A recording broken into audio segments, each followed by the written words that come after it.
Hello and welcome to episode 138 of Flix and a Six. I'm one of your hosts, Anthony Costanzo. With me, forever known as the man, the myth. He can eat a peach for hours. Alessandro Bielsi. Say hello, Al. I don't think we talk enough about how Peter Quill traded the lives of Tony Stark and Natasha Romanoff for a version of Gamora that doesn't even know him. Wow. It's just like a rewatch situation? Just ruminating, thinking about Endgame. It's been a while since I've watched either two. Actually, I think, I've only seen both of them one time, so probably in order to have a rewatch for me sometime soon. Yeah, I'm with that. Ruminating. Is that Natasha's last name? On this week's episode, questions surrounding Tom Holland's tenure as Peter Parker, I'm a dirty, dirty slut, a new Star Wars animated show, along with other news and nuggets, all before diving into this week's Flick of the Week, Face Off. But first, I'll tell you what we're drinking. And it's... Just gonna breeze right past that, I guess. All right. I'm a professional podcast co-host. We'll touch on that later. Oh, God. Anchor Brewing San Francisco IPA, a juicy India Pale. I almost said a juicy India Pale Ale brewed with peach and apricot. Sorry, I was very distracted by your introduction. Did you even say what movie we're doing? I said Face Off. Okay, cool. Just wanted to make sure. Like I said, I was very distracted by your introduction. And justifiably so. What I said was along with other news and nuggets, all before diving into this week's Flick of the Week. Face Off. But first, I'll tell you what we're drinking. It's Anchor Brewing's San Francisco IPA. I told you I'm in rare form tonight, man. Oh boy! All right. I already got you twice. Let's start with the can. Let's start with the can art because this thing is awesome. I like the little dot matrix thing we got going on. Oh yeah, it's pretty sweet. We got a nice color palette. Golden Gate Bridge. Nice little sunset color palette. And not much more to say about this can, but I do want to taste it. It smells delightful. Golden Gate Bridge. Yeah. No, I said it and you didn't acknowledge it, so I didn't know if it didn't come through. Why are you yelling bridge names at me? The Falls! It's San Francisco's outer sunset, birthplace, San Francisco. Registered trademark. Yeah, it's 6.3% alcohol by volume. One of the reasons I picked this beer was I've never had it. And the other reason is Anchor... I made the duck blue because I've never seen a blue duck before. You know what? I have no problem with the rationale, Regardless, the other reason was it was the juxtaposition of that with the fact that Anchor holds a really important place in American brewing history. And I don't believe we've ever featured an Anchor beer on the show, so it felt like a personal failing of mine, considering I select like 90% of the beers that we do. Sure. So this felt like the right choice because I was intrigued. What's so special about Anchor? Oh, so Anchor is one of the oldest American breweries around. Technically, so when we talk about the styles of beer, right, they fall into two subcategories of beer. There's ales and lagers, right? Sure. What if I told you there was a third type? You take the blue pill. Yeah, so what if I told you there was a green pill? Not red or blue, but a green pill. Okay. I actually guess in this analogy, a purple pill would be more accurate because it's kind of halfway a little bit of both between the two. So the first beer that was brought across from the old world to America was lager, because that's what most people made, especially like Germans almost exclusively made lagers. But without refrigeration techniques, and especially in a place like California where Anchor has always been around, you couldn't really make a lager because you couldn't keep it cold for the fermentation. Okay. But they still made lagers without keeping them cold. So they used, I believe, lager yeast with a different form of fermentation at a warmer temperature on the same lager beers, and they call it steam beer. Anchor Steam is a renowned beer. It is almost entirely unique in... I'm under-explaining what exactly goes into it. I know I've read it more in depth into the process, but without ever having learned how to try to replicate how they do it exactly, it is a weird like exception to the rule of either you're a lager or an ale. Okay. So Interesting. Anchor has an important, and basically, they were the first to do anything like that. So dogged in their determination to continue to make the beer that they were used to, even though they couldn't technically replicate it because they didn't have the temperature conditions to do so. They've always been pioneers ever since that time in beer making. And so the craft beer waves in this country, we largely recognize them from like the 1990s, about 95 or so is when like Sierra Nevada and Dogfish Head and Sam Adams, I guess, were kind of spurring what became what we now know is the craft beer revolution of the last like 20 years.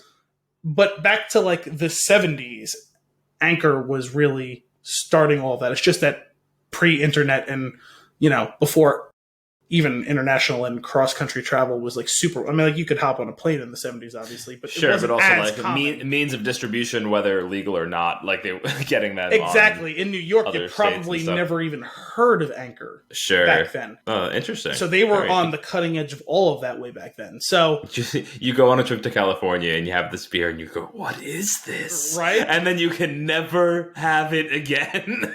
So I've had Anchor Steam one time. I think I bought a 6-pack of it one time, and that's the only time I've ever had it. It's not like you can't find it if you want it now in 2020. Of course you can find it.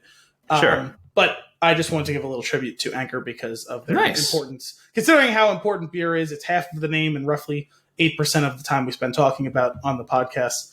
I figured it's pretty generous. Well, today, especially with our longer form episodes. Well, today we spent more time already than we normally do talking about beer. But there's also times where it feels like we talk about it for about 2 minutes. It's true. And then there's also the times where we do Flix and a Whisk, and there's just no beer involved. Facts. It's a true fact. Then there's also Cloud Atlas Part 1.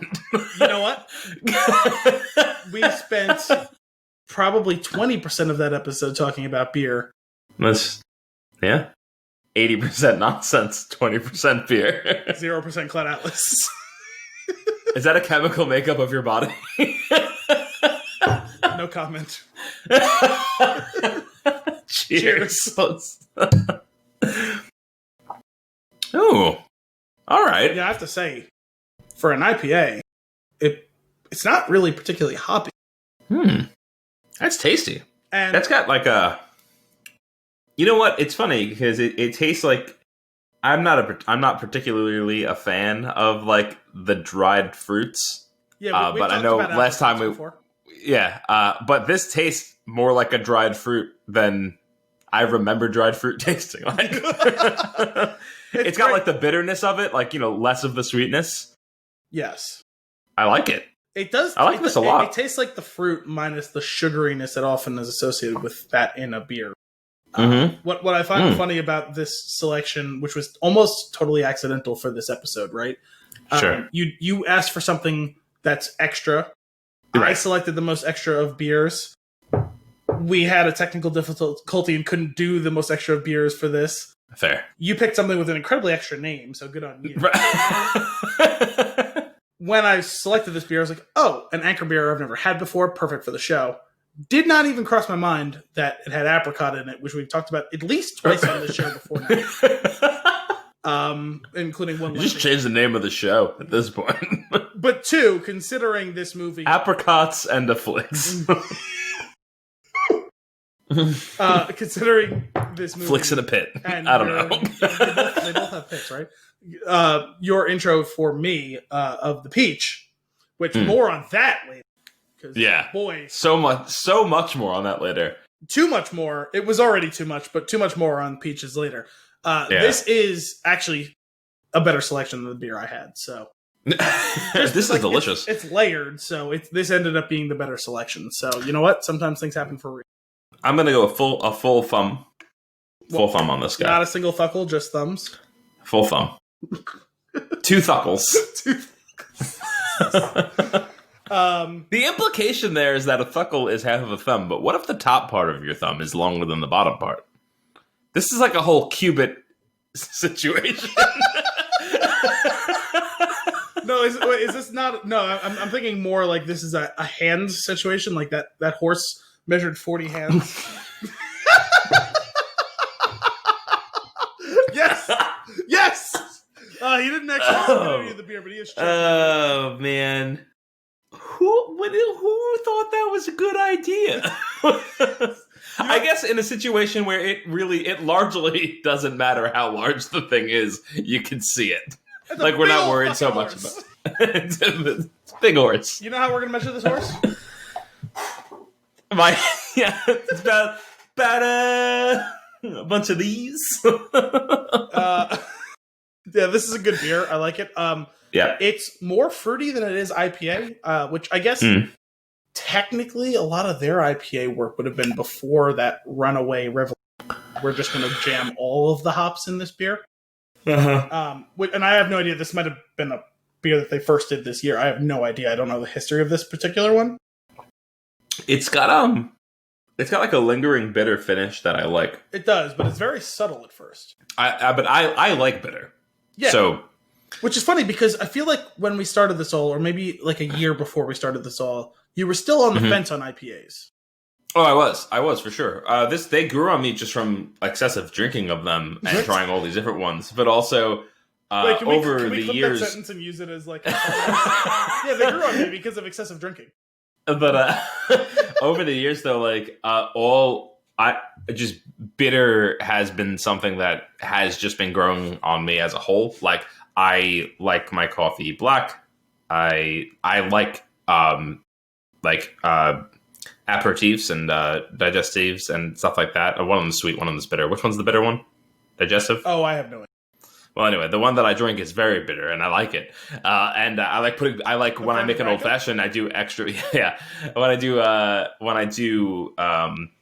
old fashions, me and my buddy Jesse, we go to this place, American Whiskey, in the city, and he was like, "Can I have an old fashioned?" He picked the rye that he wanted as the base for it, and then he goes, "Can you do extra bitters?" And I was like, I'll have what he's having. My dad likes that too. Although very good. Typically not old fashioned. He is a big fan of Manhattans, but he's like, instead of giving me 2 or 3 dashes of bitters, just give me a lot of them. I'm like, I feel like that could get out of hand.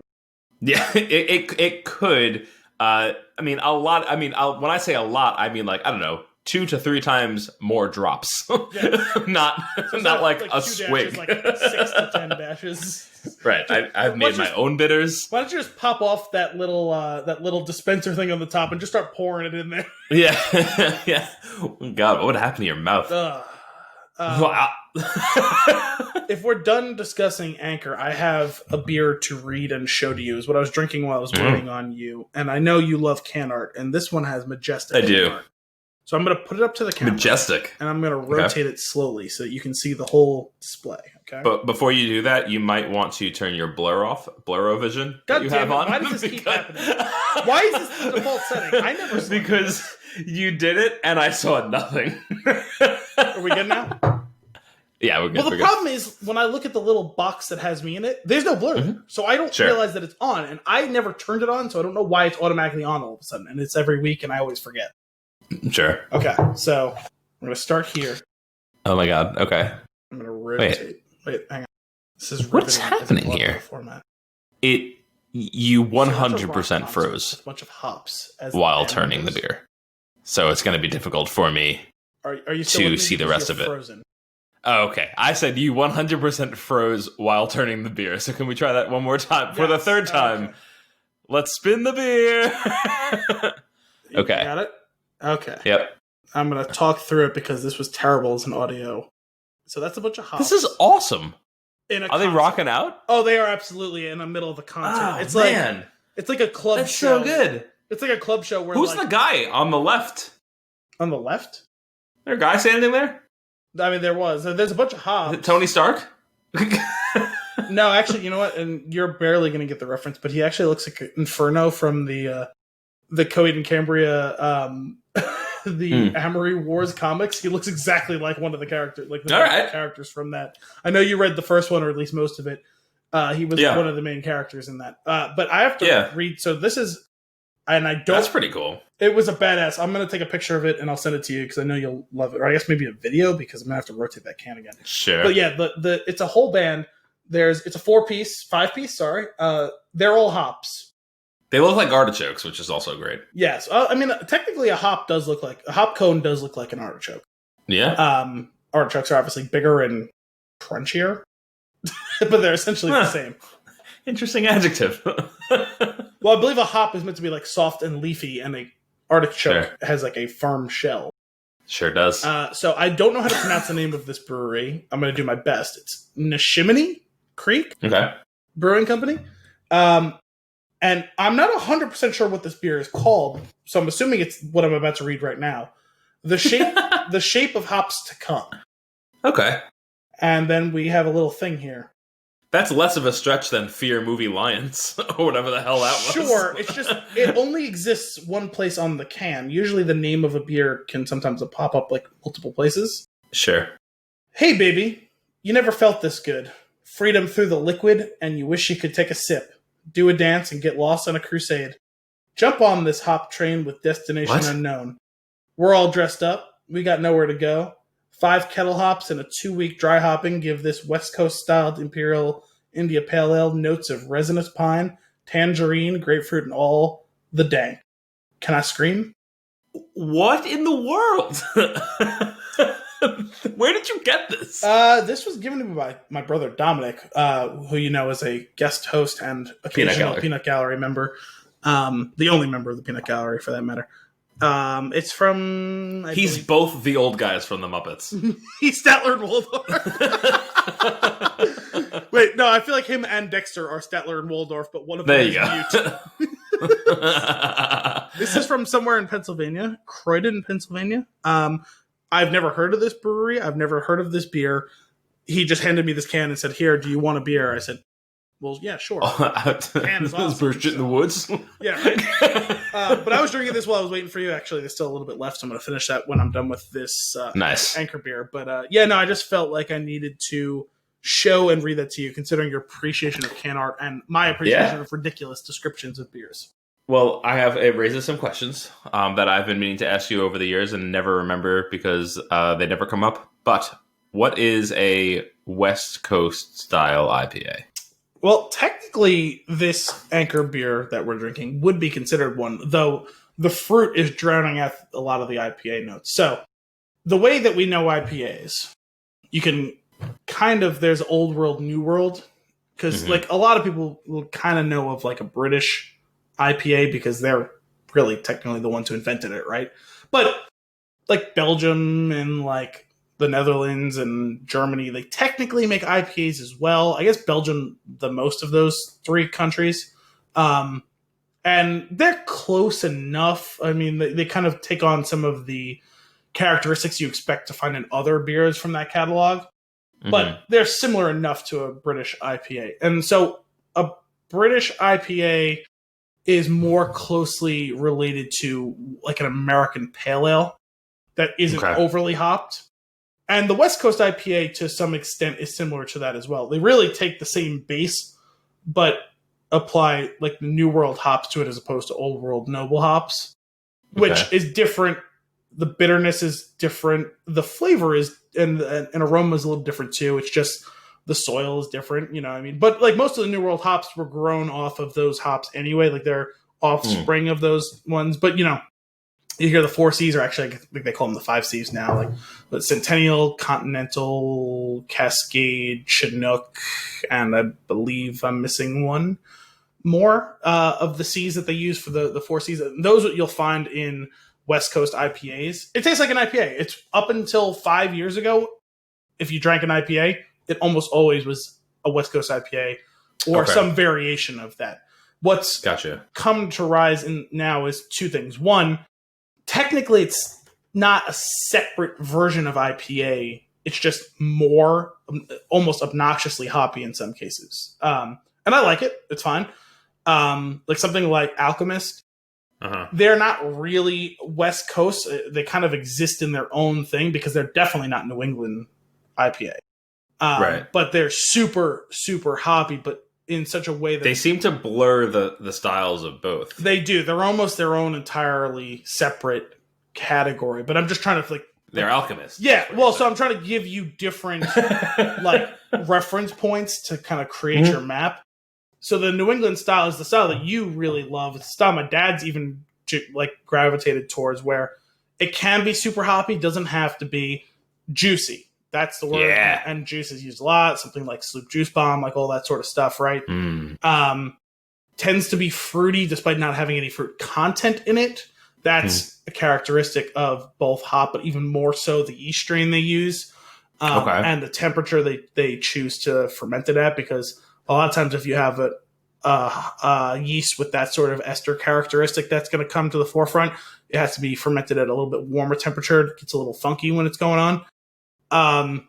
But they use different hops. They don't necessarily use the 4Cs at all. Like maybe one for a bittering hop, but they tend more towards stuff like you like the citra hops, like lemon drop hops like that, and even other mosaic. Mosaic's probably a big one too, because that's like just pure grapefruit if you're gonna have that part of it. Like, so that's kind of the differentiation points of those, unlike the most like the quick and dirty version of that.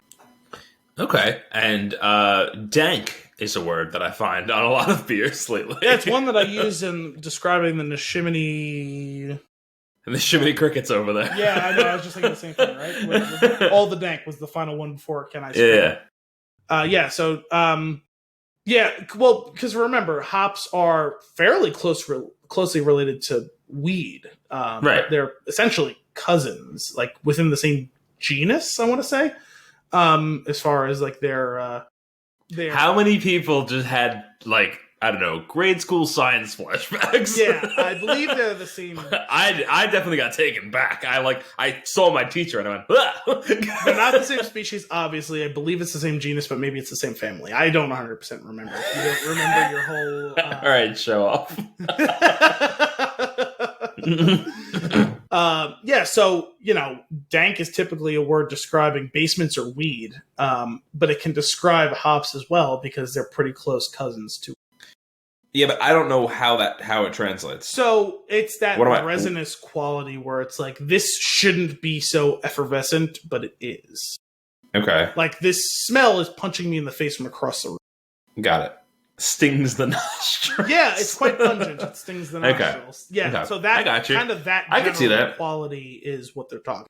And it's true. As soon as I cracked open this beer earlier, smelled it immediately. Yeah. Okay. Cool. Good to know. I appreciate this. Awesome.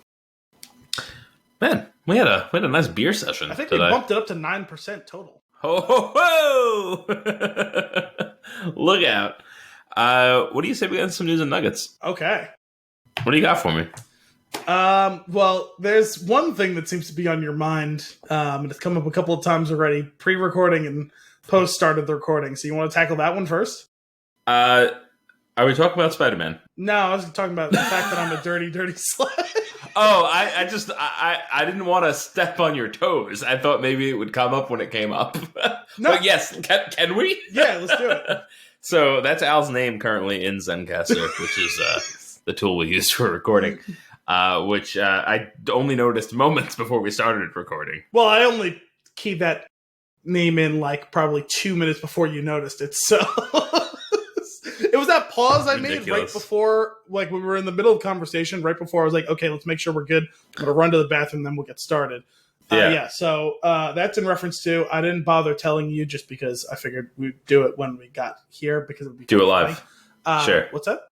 We'll do it live. Yeah, well, fuck it, we'll do it live. So this week I went on Shortcast with my friends Caleb and Kevin. You whore.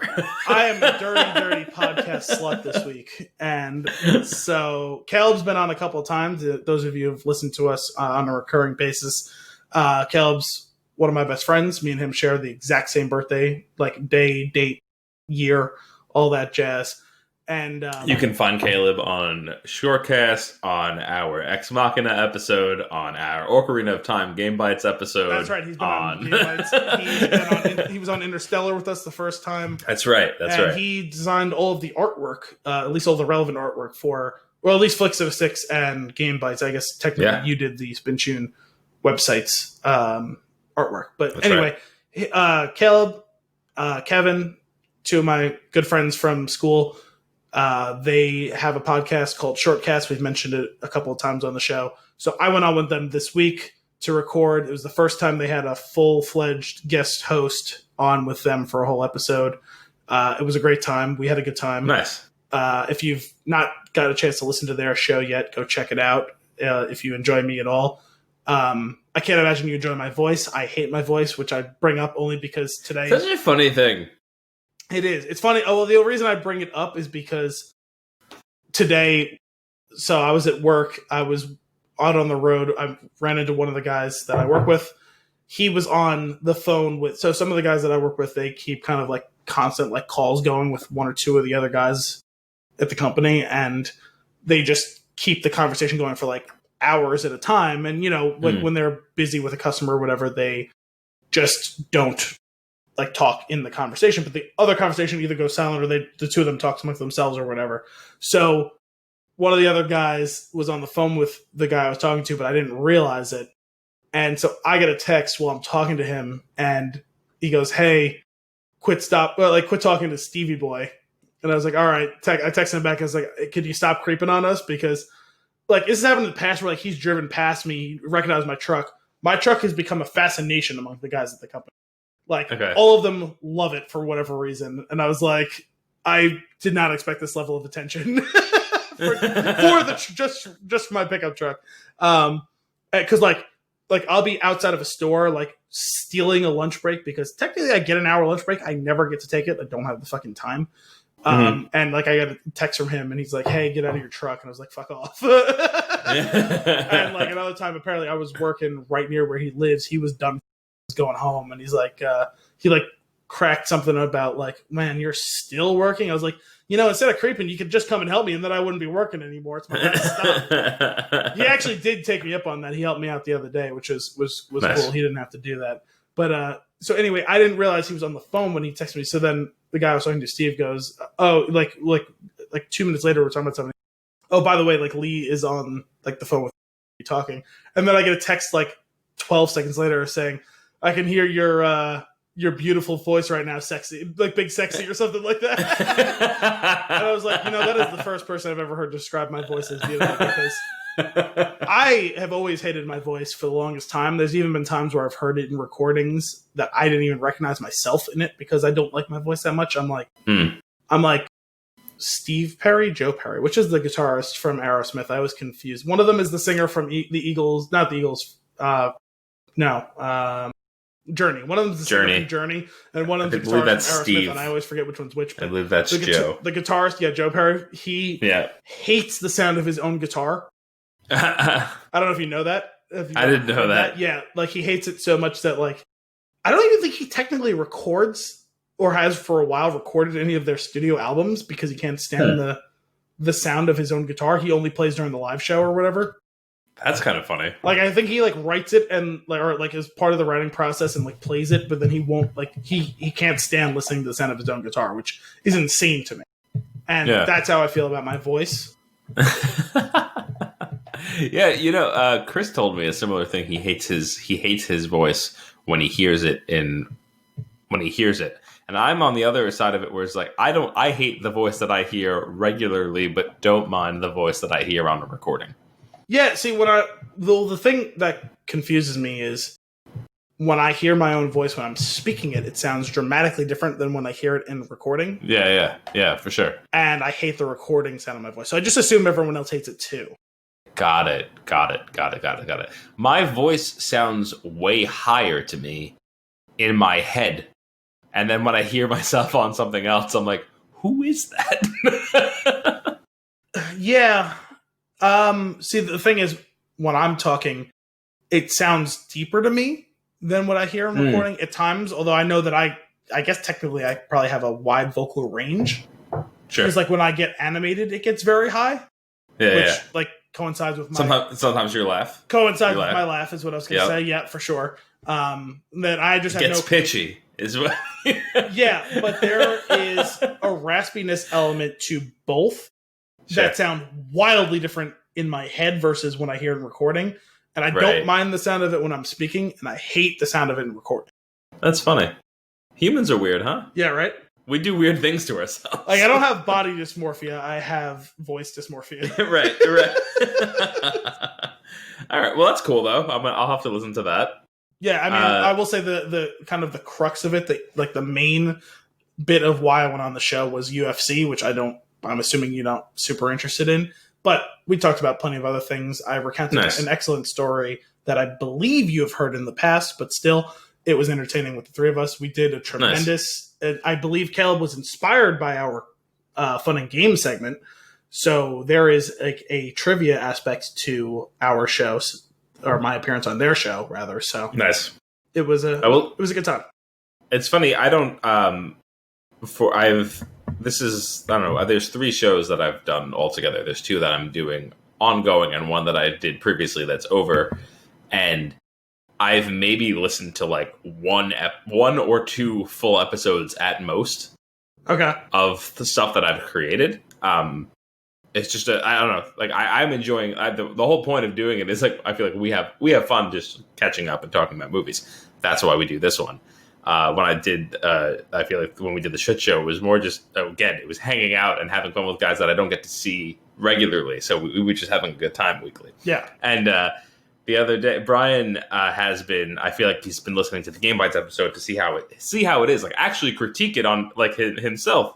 Which I mean, I think it's a great idea to actually listen to it and like pinpoint the things that you do that you dislike and maybe change them or like, I don't know, work on it yourself. But I never really was doing this as like as a production as much as it was just something in passing that we thought was funny to record. Right. Yeah. So the other day he was like, he said he listened to the Halo episode that we did on Game Bites. And he said, don't want to toot our own horns, but I thought it was really funny. And I was like, all right, maybe I'll listen to it. Like, give it an actual like a whole listen. And I really enjoyed it, and which is really silly because I was there. Yeah, But and then the things that I found really funny, it could be because of the pure nostalgia of them because we were recounting a lot of stories. So like it could just be that I'm attached to those stories because they were my stories. You know what I mean? Yeah. And I don't recognize my voice, so there's that. See. Yeah, it's funny because the evolution of it for me with our show is the first like 4 or 5 episodes I listened back to every one of them after we posted them. Part of that was because we got quite drunk by the time we finished recording the first that part. You didn't remember, yeah. So I remembered it in general, probably remembered it slightly better than you did because you were a bit more drunk than I was. Sure. But by the end of it, I was quite drunk as well. So on account of having like the quarter of the tolerance that you have. Well, I was going to leave that part out, but regardless, and also I just wanted to say, I was like, man, what did we produce? Was it good? Was it interesting? Was it entertaining? Was it right. anything? You just want to get a sense of would I listen to this if it wasn't me? You know what I mean? So I listened to the first few of them, and then I kind of let it go, and then from then on, I will occasionally listen back to snippets of things just to figure out whether I thought we covered specific things well. Occasionally I'll throw on a whole episode if I'm like, man, I feel like we did a really good episode this week. Like, is my estimation of that correct? And sometimes I'll just go back and look into like our archives essentially just to see if there's something that maybe I might want to discuss this week. Like, have we done it before? When we come back after a break, we come back on fire. Our episodes after a break are always strong. Because it goes hand in hand with we haven't seen or heard from each other in a while. Right? This episode is, like I said, I think I was in rare form. I think we've gotten off to a strong start. I think we've rambled a bit, which that's kind of par for the course for us. But that's why we have bookmarks. Yeah, no, but so after having recent weeks where I've either not been as prepared as I'd like to be, have been falling asleep or actually actively falling asleep on the episode. Blue. Blue. I don't know what I'm saying. I went full Barry Zuckercorn on that one. I was ready to go for this week, so I'm pretty pumped for what we've done and what we're continuing to do in progress. So, sure. All right. Moving on to some more news and nuggets. I have a quick thing here. I came across an article about Spider-Man and the future of Tom Holland's Peter Parker in the MCU and Spider-Man proper. and they are in negotiations for 3 more standalone films, plus 3 non-Spider-Man specific films. Okay. So like a 3 Avengers types, Yeah. if you will. That's been pretty par for the course. Like, at any given time, any of these actors has been on the hook for like 3 to 5 films. Sure, but I think what's more interesting to me is just that because the character is up in the air a bit on account of the dealings of Sony and Marvel and how that stuff works. Well, it seems like they ironed that out finally. It seems like that is, but they're still obviously working on this contract of how long he should be in it and whatnot. But that made me really excited because, one, I love him as Spider-Man. Well, this is good because when you first like tossed me that note before I like put together the intro, I was like, "Oh God, are we going to get way less of him than I expected?" Like, yeah. No, this is actually it's way more than I expected. Yeah, if we're being honest, I didn't expect 3 more standalone films. Yeah, and that probably won't end up being true. Like one of the goal, though, they want to take him high school through adulthood. So it seems like I'm curious if they're playing the long game of we want to use him sparingly over the next 15 to 20 years. That's what I was curious about. It's like, are we going to get like adult Tom Holland, like very adult Tom Holland? Is this turned into what was the Boyhood? Name? Yeah, Boyhood. I couldn't think of the name. I always called it. God, I will watch that Spider-Man movie. I was like, is that what we're gonna get? Where he's just gonna start shooting like B-roll for like the next 20 years, and eventually, we're gonna get a Spider-Man movie after all the principals are dead or are grandparents, and like, we're gonna. It's gonna be old. It's gonna be like Batman Beyond, but Spider-Man. You're right. I'm just curious, like, what the other 3 movies will be. But that excites me because it's been a while since we've had some Marvel news. I was like, one of them for sure will be like whatever the Avengers becomes. Of course. One of them will probably be whenever they finally, after having fucked it up multiple times, get like a Sinister Six type of deal. Like, you know what I mean? Yeah. One of them will probably be some sort of weird thing where maybe it'll be a Defenders situation. Where they try and reintegrate into the movie canon, however it is they choose to go forward with characters like Daredevil and stuff like that. Yeah, I was curious if they would do something along the lines of like a Civil War style thing where it's like Civil War is a Captain America movie, but it's also totally not. Yeah, you know that's what I mean. Like I could see a Spider-Man movie being a de facto Sinister Six origin that then can spawn off to its own thing where they can do independent movies or shows with Sinister Six villains once they've been introduced as part of that like situation. Right. With well, I mean, historically, haven't they in the cartoons? Didn't they introduce Blade and Daredevil through the Spider-Man proper cartoon? Daredevil for sure. I actually don't recall Blade, which isn't to say it didn't happen. I just don't recall it. Mm-hmm. So that would be cool, like you were saying, to bridge the gap that way. Yeah. But anyway, I'm excited. I'm excited for more of that. I think he's tremendous. I think he's so good. I'm having trouble picturing him as a 50-year-old man. I just assume that he's going to look the same forever. Yeah, like he's Michael this, J. Fox. Fresh-faced, like, small, like, boy. Like, he still looks like he's 16.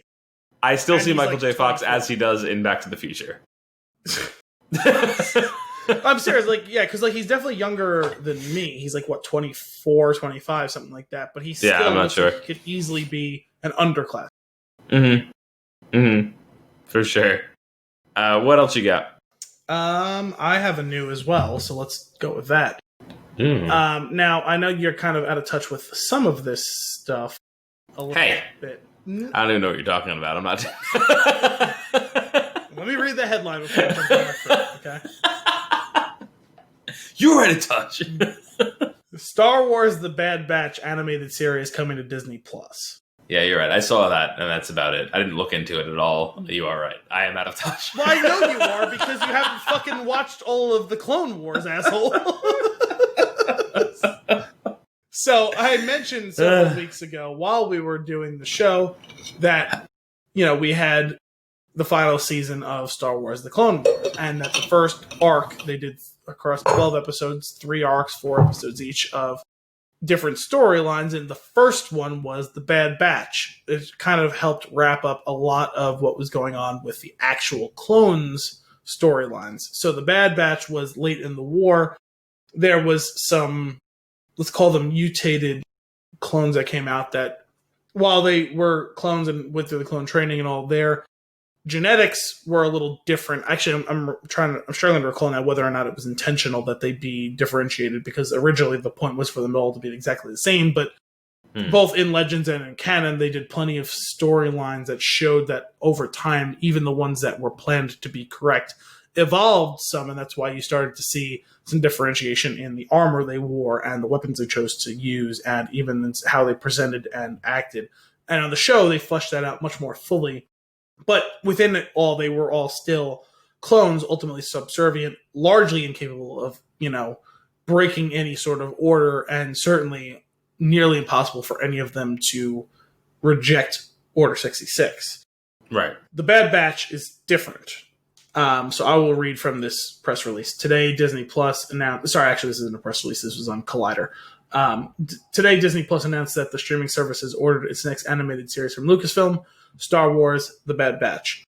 And we couldn't be happier. We praised everything Bad Batch in our Saturday morning cartoons episode, in which I and regular Collider contributor Rafael Montemayor talked about the title, team, and how we'd love to see much more of their adventures. Looks like our wish has been granted. Dave Filoni will return to executive producing the new series alongside some familiar names and faces from both the franchise's recent animated series and the live-action The Mandalorian. As for The Bad Batch itself, quote, the series follows the elite and experimental clones of the Bad Batch first introduced in the Clone Wars, as they find their way in a rapidly changing galaxy in the immediate aftermath of the Clone War. Members of Bad Batch, a unique squad of clones who vary genetically from their brothers in the Clone Army, each possess a singular, exceptional skill which makes them extraordinarily effective soldiers and a formidable crew.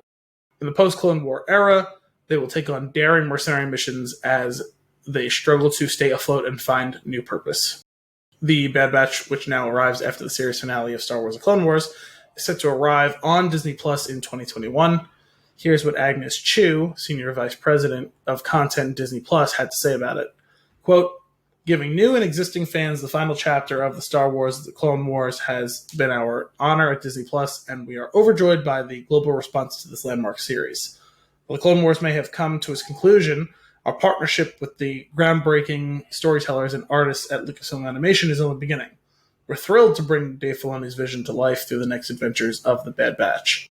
It's executive produced by Filoni, Athena Portillo, who was involved with both the Clone Wars and Star Wars Rebels, Brad Rao, Rebels and Resistance, and Jennifer Corbett, Star Wars Resistance and NCIS, with Carrie Beck from The Mandalorian and Star Wars Rebels as co-executive producer, and Josh Rhimes as producer, Star Wars Resistance. Rao is also serving as supervising director, with Corbett pulling additional duties as head writer. Cool. That sounds awesome. I definitely I would like to get into the rest of it and watch it. I didn't dislike it, but for whatever reason, I just haven't. I'm talking about Rebels right now. I would like to get into all of it. I just haven't gotten back to it. But that sounds fun. I do enjoy the Bad Batch, like concept and all that. Oh yeah. So. Well, they were cool. It was I guess 4 of them, 5 of them, 4 of them. There's a few of them. One of them who seemed to have exceptional leadership qualities. He was kind of like... That's Rex, right? No. Rex was an actual clone. He's the one who interfaces most directly with the Bad Batch. Gotcha. Okay. Yeah. So I forget I don't remember any of the Bad Batch's names now that I think about it. But there's one who is, like I said, like leadership, and he's the most versatile of all of them. He is kind of like attuned to just about any situation and able to... There's one who's basically just a juggernaut. There's a guy who is an exceptional sniper, and then there's one who is just all tech. Like, cool.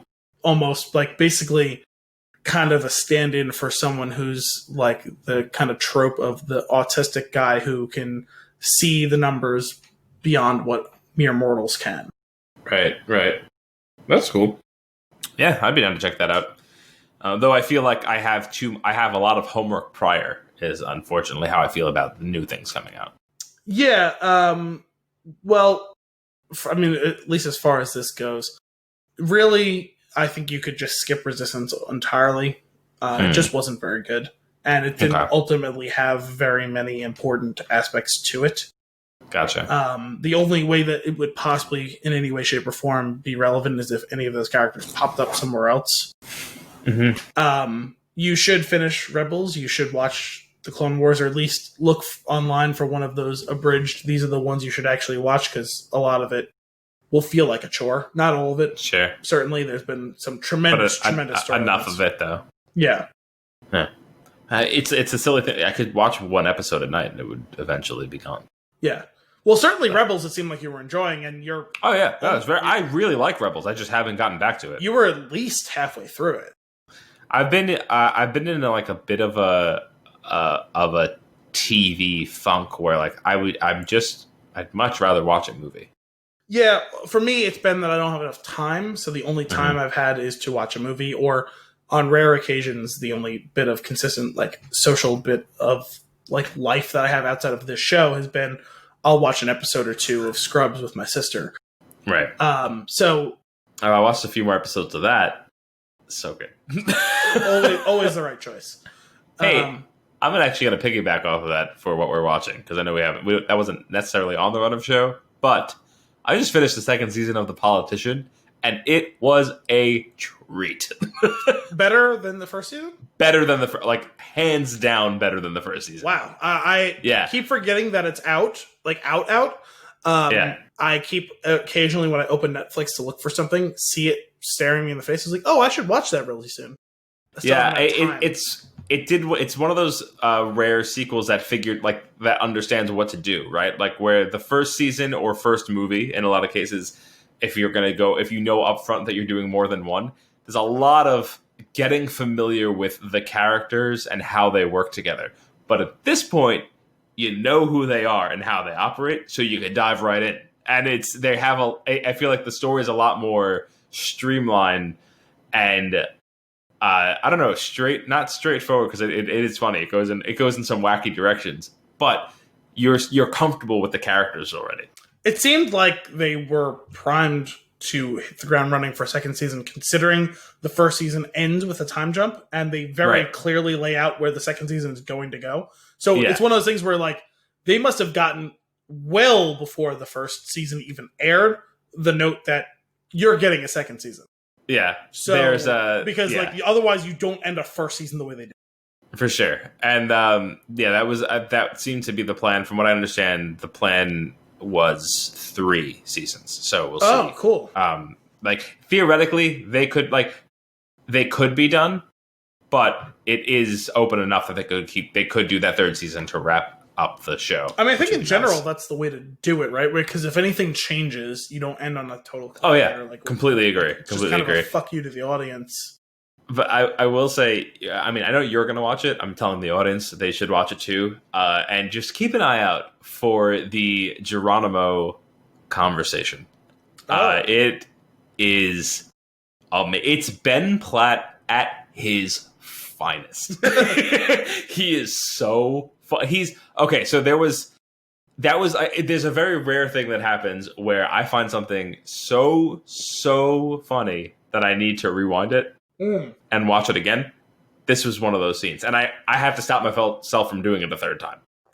It was so good. It's just this monologue, and it's so good. And that actually happened to... What's weird is that I don't normally do that, and it happened to me twice last week. And I don't even know what the other one was at this point. But because the one that's in my head is the one from The Politician. And it was...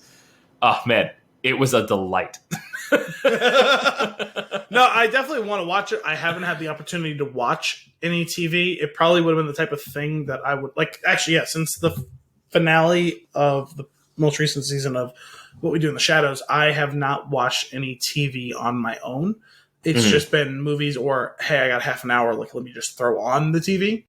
I will say, for just, hey, I don't have enough time to get into something, but I want some entertainment, having real cable is, or in my case, DirecTV, satellite, whatever, but it's still a value in that sense, right? Where it's, sure, I want entertainment, but I don't. You want a mainline entertainment right now? Yeah, well, I just don't want to be selective, and I don't want to I want to be able to engage with this at the exact amount that I want to, that I don't have to worry about commitment in this case, right? Whereas I want to watch something for a half an hour or an hour. I don't want to necessarily have to focus. I don't want to have to feel like, no, I need to get the most out of this moment. I can just be in the moment and have some form of entertainment and for sure see what's on the guide.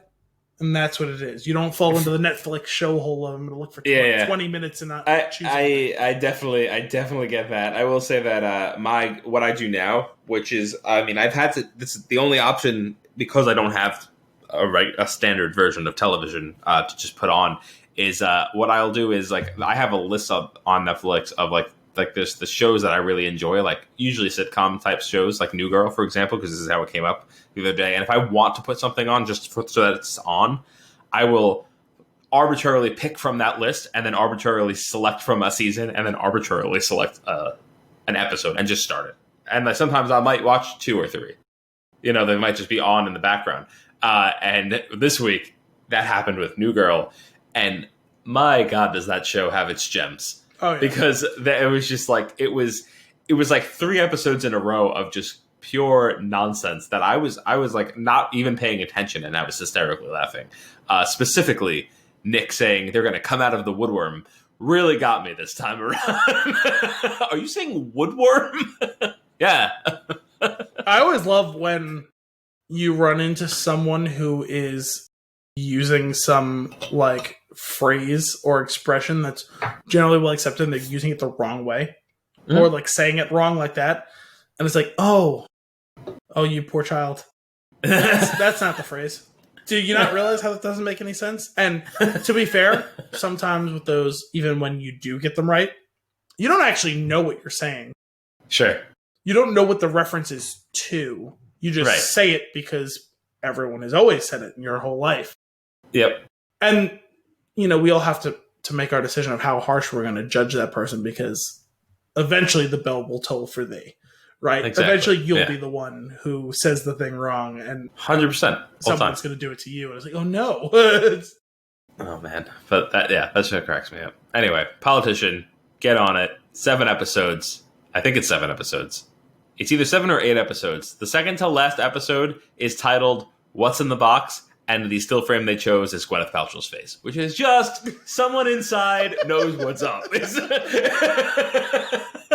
heard a theory about that, and spoilers for the end of 7, which is a hell of a movie. But I heard a theory about that it was the dog. And I'm like, you're a coward. Whoever came up with that theory, you're a coward. You're also wrong. But I'm saying specifically a coward because you're like, oh, well, what's a thing that would still be shocking, but less shocking that... No, he killed his fucking wife. Yeah. What's in the box? What else you got? Any other news and nuggets? I have one other, I guess, technically new or... Nougat? Oh, perfect. Nougats and Thuckles. That'll be the next podcast. So you know what? Like, sometimes when there's a thing that you like or you're looking forward to, but you kind of forget about it, and then it just like pops you out of nowhere. It's like, whatever happened to that? Mm-hmm. So I had that the other day, and the thought was, did they cancel Corporate? And that's the show Corporate on Comedy Central. So, you were talking about that a while back. Yeah, so I really liked that show a lot. It's really, really good. And so the reason I went through that whole process was I never heard when they canceled Detroiters on Comedy Central. It just kind of quietly happened, and that was the show with... Is his name Tim Robinson? The guy who did I Think You Should Leave? Yeah. Him and Sam Richardson. They canceled that show. Wait, who is Sam Richardson? Is he who I think he is? He's from Veep and from I Think You Should Leave. He's the one who does he's the game show host during like the best baby competition or whatever. He's the best character in Veep. Yes. Was it Richard Splett? Yeah. Yep. Yeah, Richard is tremendous. God, what a great character. He is. He plays kind of a similar character, honestly, in Detroit. Not Detroiters, not exactly the same, but there are some similarities. But yes, when that show, like, there was a certain point where I was like, I feel like there should be a new season of Detroiters coming out, and I looked it up online, and it was like, Detroiters won't be coming back, and I was like, Well, I would have liked to have heard that, like to have heard that before now. I would have liked to have heard that. Yes, just like famous actor John Heard, the father from Home Alone. It's so good. I would have liked to have heard good. that. So I kind of like had that exact moment. It was almost like a deja vu type moment where I was like, "What the fuck happened to corporate?" Mm. And so I looked it up online yesterday, and boom, season 3 is coming out in like a week. Oh wow! I didn't know that's where this is going. That's awesome. And I was like, "Huh, okay." That's a great reveal. Now it will be the final season, which is disappointing because it is really the first season was good. The second season was really good. Okay. It's got a really well. It's not a super famous cast. The only people that you probably know, either by name or by faces, Aparna Nancherla plays. I guess technically she's the HR rep. She's kind of their only, like the two main characters' only friend on the show, and even that is kind of hazy. Even between the two main characters, I'm not even 100% sure you consider them friends. The guys who played the two main characters are the creators of the show. I always forget their names. One of them is very, I'm going to say Swedish, Norwegian sounding like last name. Okay. Some sort of Scandinavian name. And Lance Reddick plays their boss. He's Christian DeVille.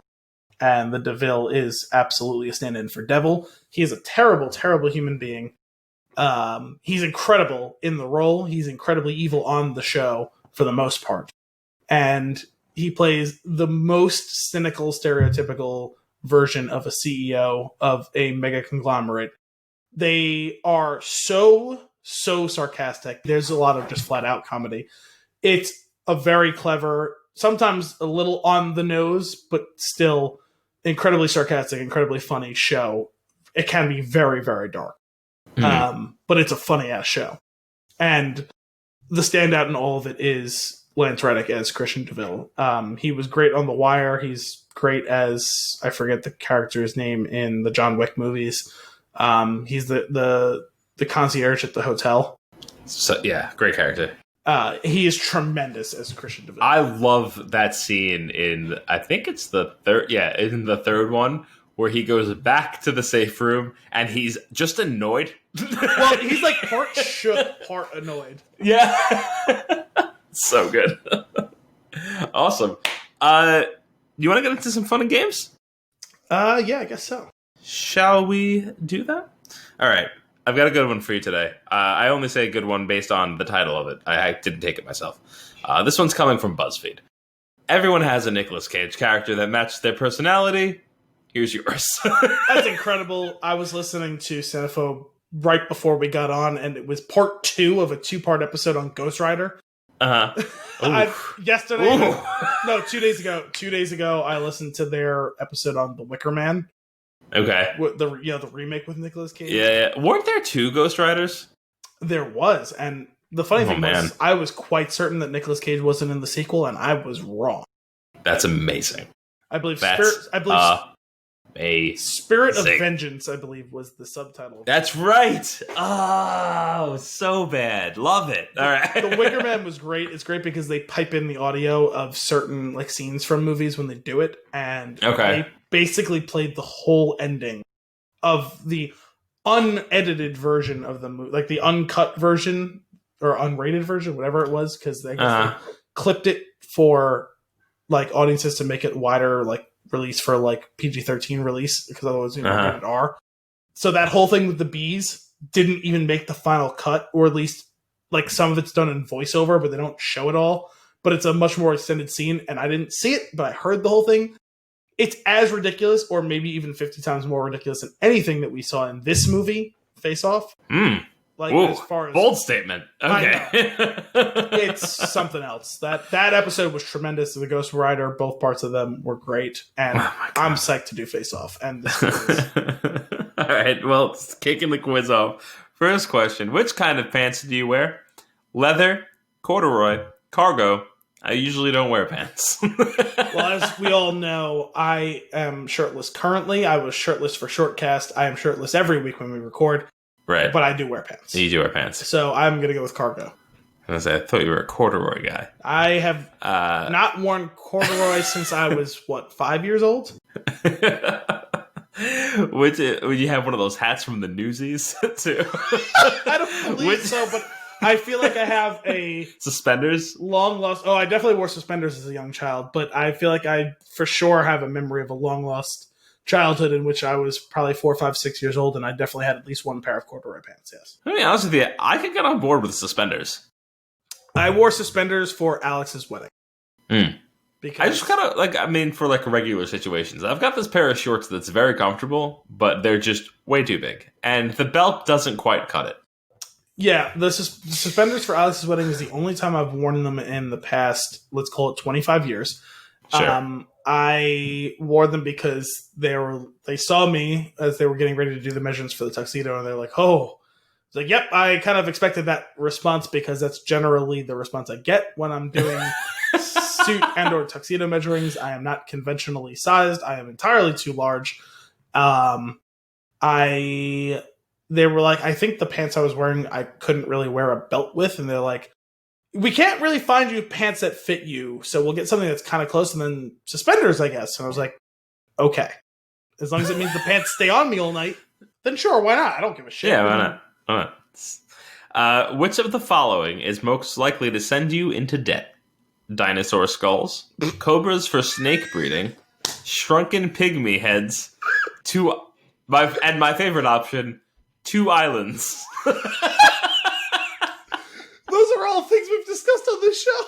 No, I don't think we mentioned the I don't think we mentioned the cobras, but we definitely mentioned the dinosaur skulls at some point. I don't know if we mentioned the pygmy heads, but I did know about that one. We talked about the castles and all that. Yeah. So obviously the island is fair game. Let's 2 islands. The 2 islands. You know what? If anything was gonna make me be broke, it's gonna be 2 islands. Not that I have money for islands, because I sure as shit don't. But I couldn't see myself collecting pygmy heads or cobras, and dinosaur skulls. At least it's interesting, but still probably. Who's your worst enemy? Oh God, the IRS, my exes, my goth son, myself. Oh, I didn't know he had a goth son. I knew about the other 3. I assumed that these were based on movies, except then we got that last question. No, this is also about real life as well, because he's been married multiple times. From what I understand, he has a type. I am gonna go with myself. Okay. Well, I don't have any ex-wives. I don't have a child, and thankfully, I'm in good standing with the IRS. So fair. What's your kink? Oh boy. Chains, older men, furries, biting. I feel like this one is movie-centric. At least I hope so. Well, he had chains for Ghost Rider. Sure. I'm not sure what the older men thing is. Furries, I believe, based on my listening to the podcast the other day, is a reference to the Wicker Man. And what was the other one? Biting. Fighting? Biting. Biting. Oh, that's Vampire's Kiss. Okay, so now I've completed all the things. What's my kink?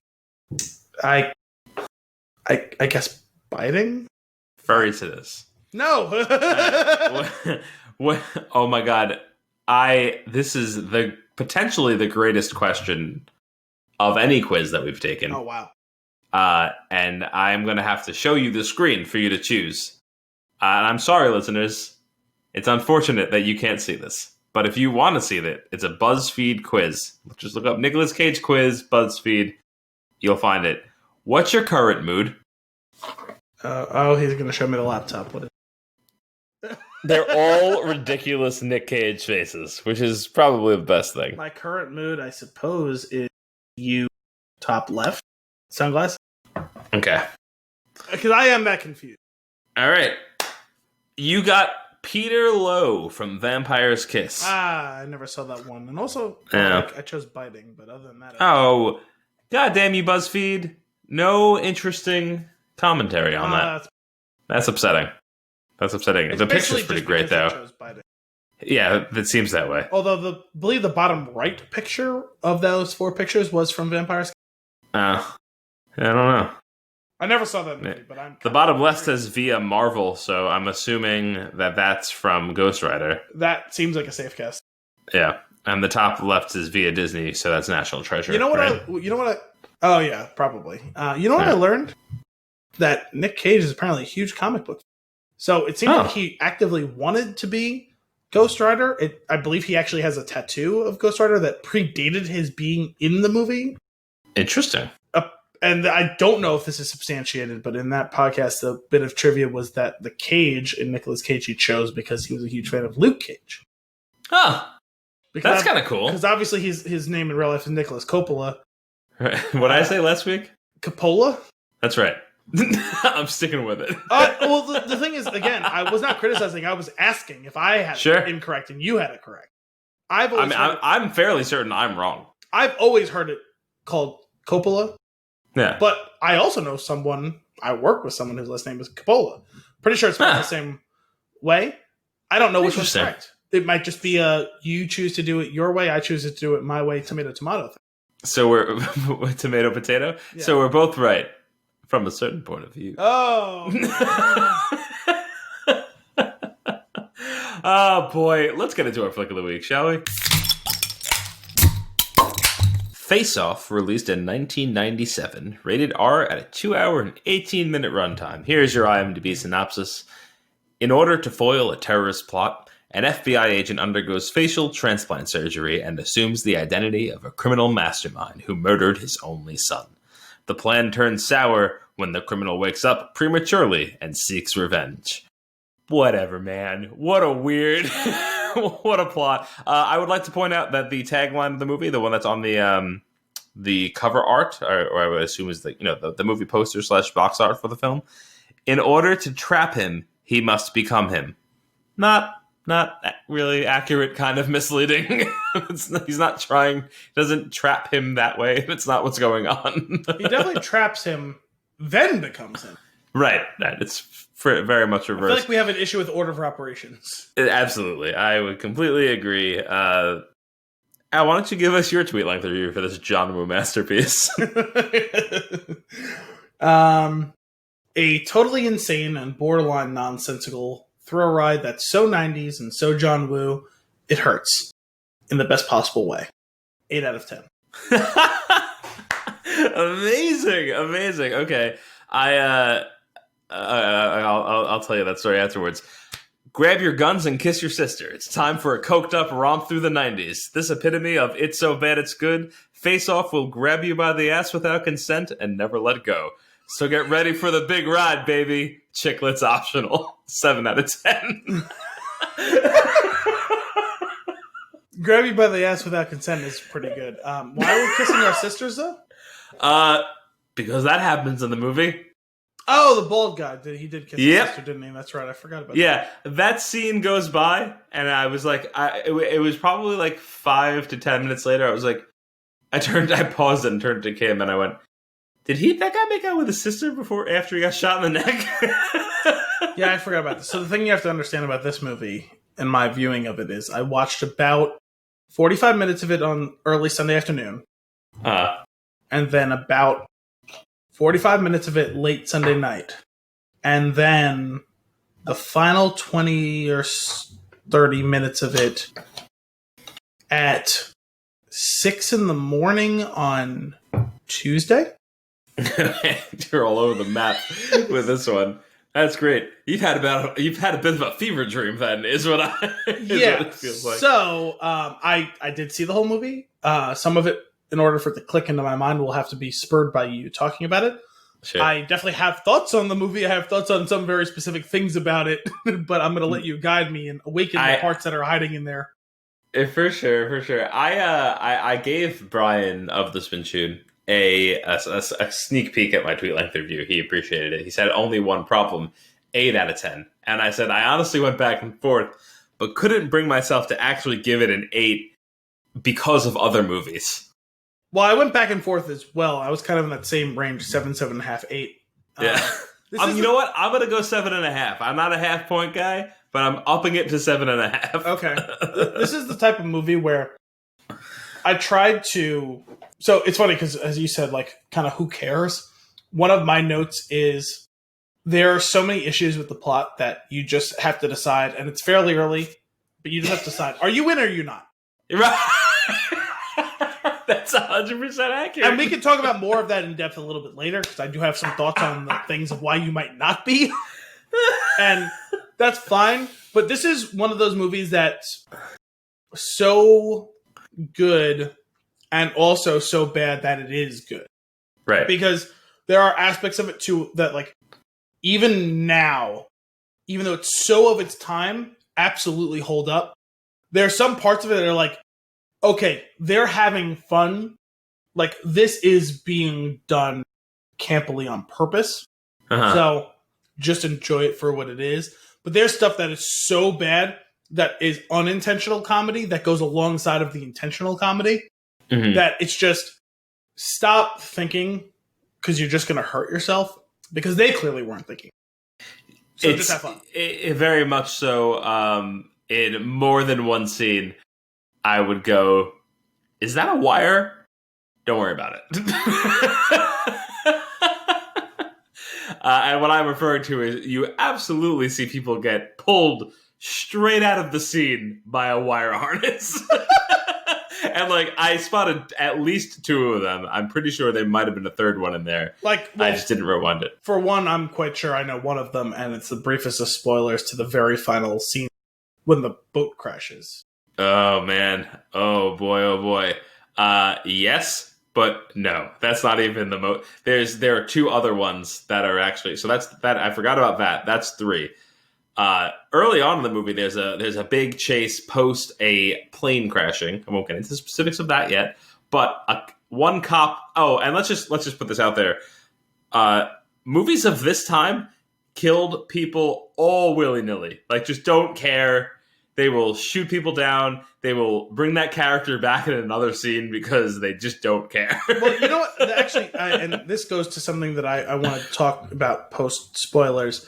But it's also under the subheading of you're either in or you're not. So kind of fuck it. But I have one or two caveats to that, or at least like things that need to be like discussed. But I do wonder sometimes with movies like this whether or not certain characters get killed off simply so we have an excuse to not have the actor hanging around anymore. Interesting. Like, I don't really know how they fit into the story anymore. So off with their head. I'm pretty sure one character got killed 3 times. Oh, well, I'm curious to hear about that one. Because I'm not entirely sure. I'm fairly certain that it was like the same guy, like that was an extra cop in the background of like the fight sequences, that when he goes down, I've recognized his face multiple times. I was going to say, was this one of those like landfill situations in Beerfest where Kevin Heffernan's landfill dies and then Gil comes in and he's the exact same character? Yeah, yes, exactly. So the scene that I was actually referring to is a cop comes around, he's like dressed in like a SWAT type uniform. He comes around the corner and he gets shot with a shotgun, and the shotgun blast lifts him approximately 20 feet up and 40 feet back. And in that scene, I noticed the wire, and I was like, wire. And Kim said, really? And I was like, yeah. And I rewound it, and I watched it again. And only this time I realized you see the wire attached to him while he's running into the scene, which is even better. But that's what this movie is. See, I didn't. This movie is a wire attached to an extra. I mean, there's definitely times where I was like, "Oh, it's very obvious someone's being yanked by a wire." I never actually saw any wires. Oh, yeah, they're there. They're clear as day. I also wasn't looking for them, which is part of it. Sure. Oh man, go ahead. No, it was there was something else that I was. Oh, it was, yeah. So my thoughts on this movie and like how I grade it and how I feel about it. I did enjoy it. I wouldn't say like I totally loved it, even though I gave it a surprisingly high grade. Like I was when I finally settled, I was like, this is probably kind of too high. But also within the context of the time in which it came out, I think it's kind of totally fair. And I try to. I wouldn't say that I have a hard and fast grading scale. I kind of sometimes it's this is just how I feel about it. Sometimes this is I didn't love it, but objectively it feels like this deserves it. You know what I mean?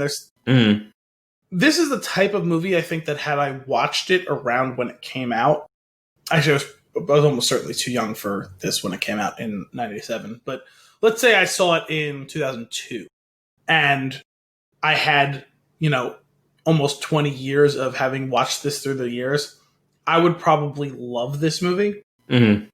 But I don't have that bit of nostalgia and formative year stuff because, this is basically was this a year before Armageddon, and this is just as stupid and insane as Armageddon is, and I love Armageddon.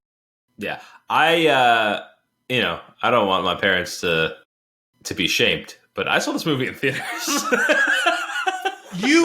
We've discussed that a couple times. You were definitely allowed to watch things that I was not allowed to watch. And granted, you're 18 months older than me or something like that, and fair is fair. But I mean, granted, I had a wildly strange hook with movies from a very young age. I was I feel like I was critical about them even younger. I just always enjoyed movies. No, but this movie is a hard R, isn't it? Oh, it's a hard R. I was Kim and I were watching it. I think she saw it around the time it was released also, and I was like, what's funny?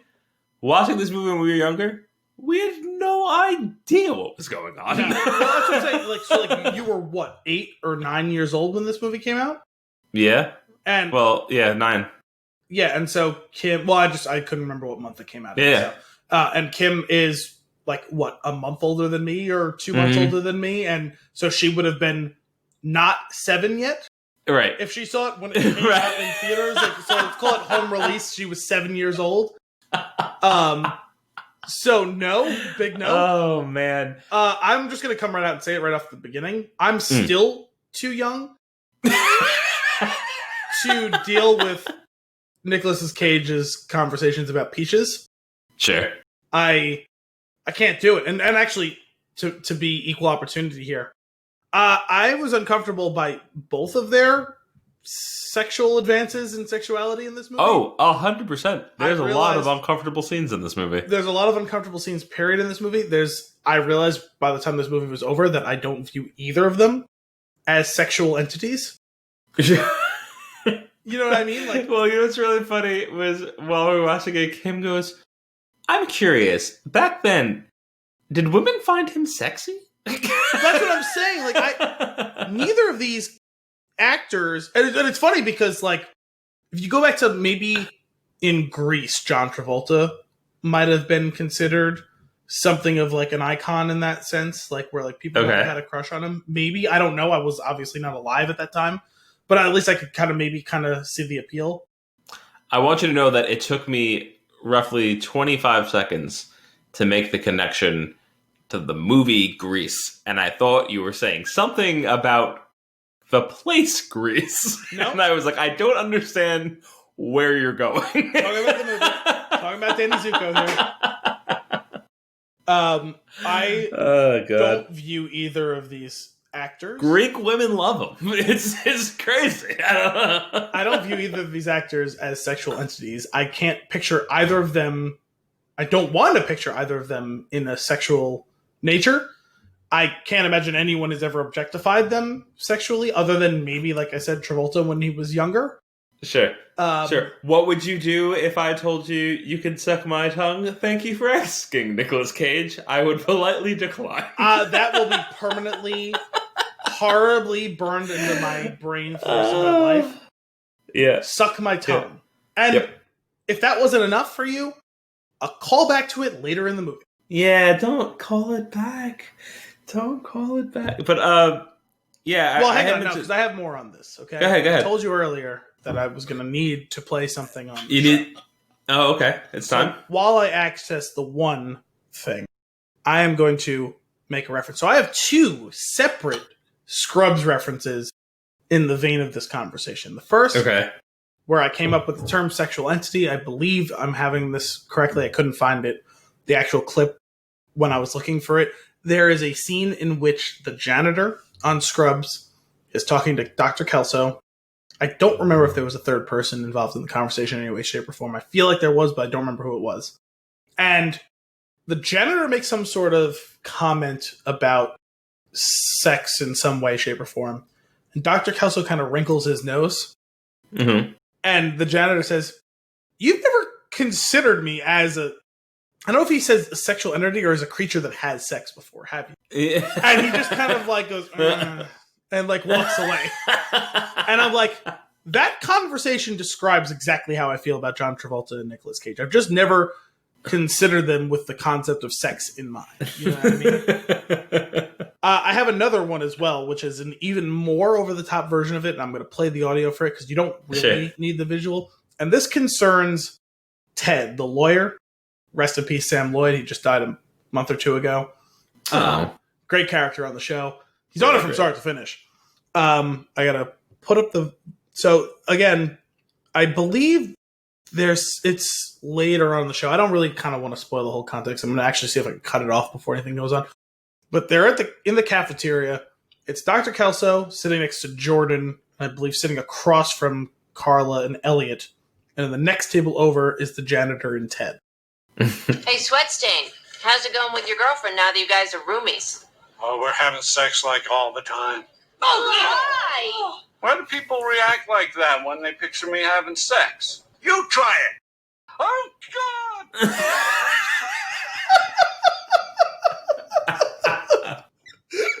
And again, that's how I felt when he says, "Suck my tongue," and then she sucks his tongue, and I'm like, "Oh God, Nicolas Cage, really?" Yeah. I could eat a peach for hours. I mean, really? So do we need to hear is that the first mainstream entertainment vehicle that considered eating ass? Is that the first one? Because it's like a topic that's been way too popular in the zeitgeist in the last 5 years. Is 1997's Face Off Nicolas Cage's Castor Troy? Is that the first time in mainstream entertainment that the topic was broached? It's hard to say. I think we're just going to have to do some more research on it. I do not want to do a single second more of research on this topic. I'm just putting it out there in case it can be rejected. Oh man, it's great. It's so bad, and it's so good. I love it. There is one thing that we have to cover. This is still prior to like real spoilers of the movie, which I, honestly, like, I'm not. We are going to lift the veil specifically at some point, because if you haven't seen it, do yourself a favor. Well, I never saw it before Sunday, and Tuesday, so. Yeah, nice. So the premise of the movie, which we mentioned from the synopsis at IMDb, was so one man's face is going to be transplanted onto another man's body, so that he can become that person. And I like that we very, very casually attempt to explain how this is going to work, and then quickly veer off. They start talking about it, how they're going to do it, the procedure, the advances that they've made in the medical field, and then they just say the healing will take days, not weeks, just because of the advances they've made, which I thought was great. And then it really what dawned on me was, I think you mean days, not years. First off, and also. No mention of the fact that there will be zero scarring. I guess he's just a hell of a plastic surgeon, which he seems to be. The removal of one's face from one's skull. I feel like it wouldn't be as simple as how they did it. Well, for one, I don't believe you can achieve it by simply cutting around the exterior of the face. That's what I'm getting at. I do believe that, much like... Have you ever peeled an avocado? Of course. I imagine that peeling a face off of someone's face would be somewhat akin to peeling an avocado.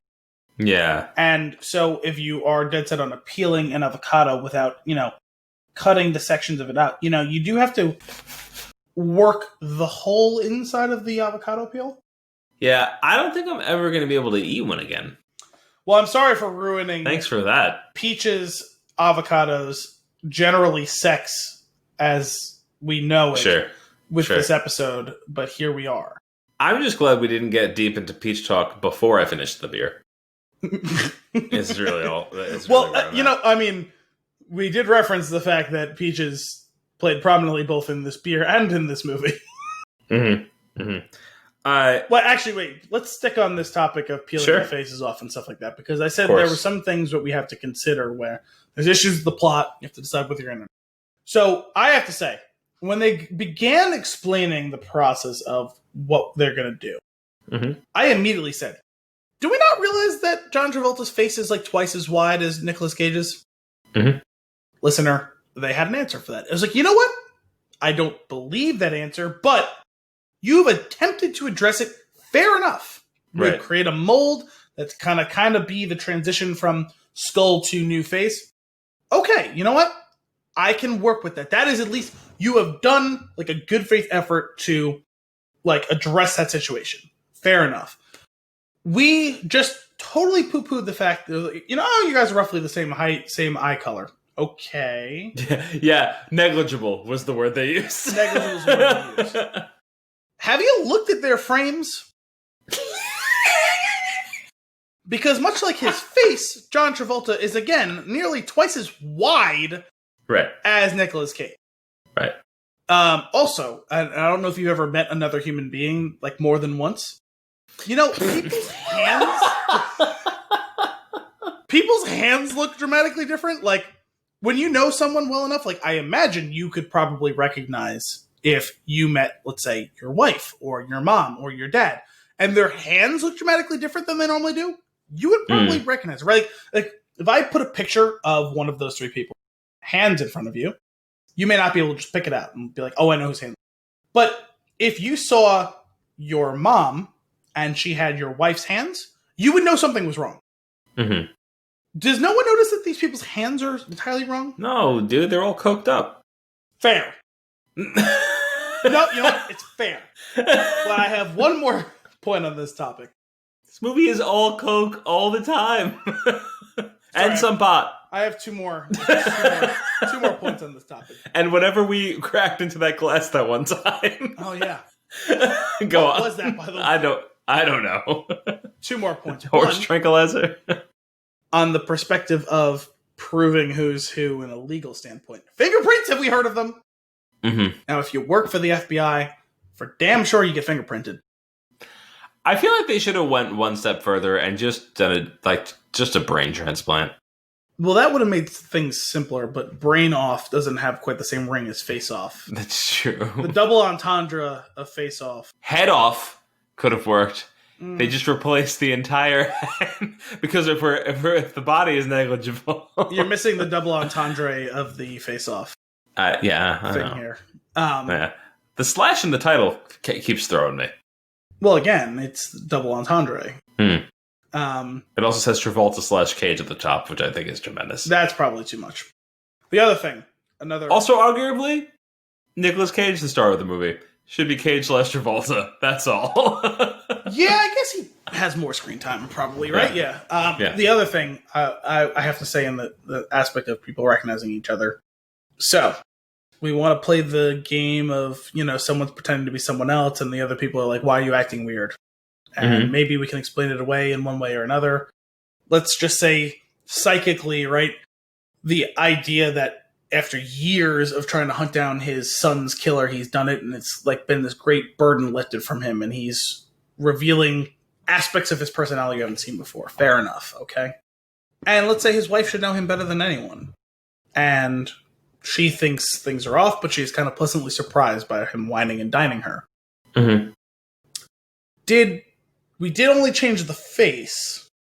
Again, the frame comes to mind. The hands come to mind. But I imagine they're not endowed exactly the same. And they for sure fucked, so... Well, they said they were, like, changing other parts of his body. Did they change his dick? I'm assuming that he forced the doctor to change his dick, yes. That is the assumption that I'm making. Okay. Like you said, if you're in, you're in. Yeah, and so was he. But fair enough, you know. Hey. For the most part, I'm in. But these are just the things that I'm like, okay, like if we're just gonna look for a second, like this falls apart in like a lot of ways. And when you consider the fact that they like had all of these answers, we're gonna put this thing on your face that the face is gonna sit on top of to make your face look like his face. I'm like, you know what? I respect that. And we're gonna do like laser surgery to change your hairline. I was like, oh wow, that's more than I considered. Because I was kind of wondering, John Travolta and Nicolas Cage's hair, they're wildly different. Yeah. Yeah. I will say height negligible. It was like, okay. Eyes, we could have those colored contacts, but eyes, negligible difference. Okay. Eyes was funny to me, especially because I actually noticed very early on, they both have the same wildly unique eye color in the movie, which I'm just assuming both characters are wearing contacts all of the time and that their eyes are not that light green blue color. Well, I mean, it has been remarked in several places about how blue Nicolas Cage's eyes are. Okay, so maybe unless John Travolta's wearing them, I don't know. But yeah, I'm with you. I will say we're goofing on this movie. We should be goofing on this movie. We should all be. Well, this movie goofs on itself at times, so we are absolutely within our right to. Oh yeah, 100%. Every once in a while, I like to just scroll through the goofs section of IMDb, right? And I just do it for fun. I'll read one or two, right? But what was jarring this time around is the sheer length of the list of continuity errors. Oh boy. It just goes on and on and on. Which is just perfect, because that's what this movie's all about. I think it's time we lift the veil so that we could talk specifics of this movie. Is that fair? Is that fair to say? Seems fair. From this moment on, there'll be spoilers for this movie that was released in 1997. We gave you more time than we should have. Yeah. Al, give me one of your favorite moments. And I say one of because I assume you have many, as do I. I don't really have any one specific favorite moment. I have a lot of moments that kind of just pop to mind. I will say some of him getting introduced in the prison is pretty great. Just him in prison in general. But there's something about him screaming in the middle of the fight, "I'm Castor Troy," that just feels like you're convincing yourself and no one else. Oh, yeah. 100%. And somehow Pollux falls for it temporarily? He does.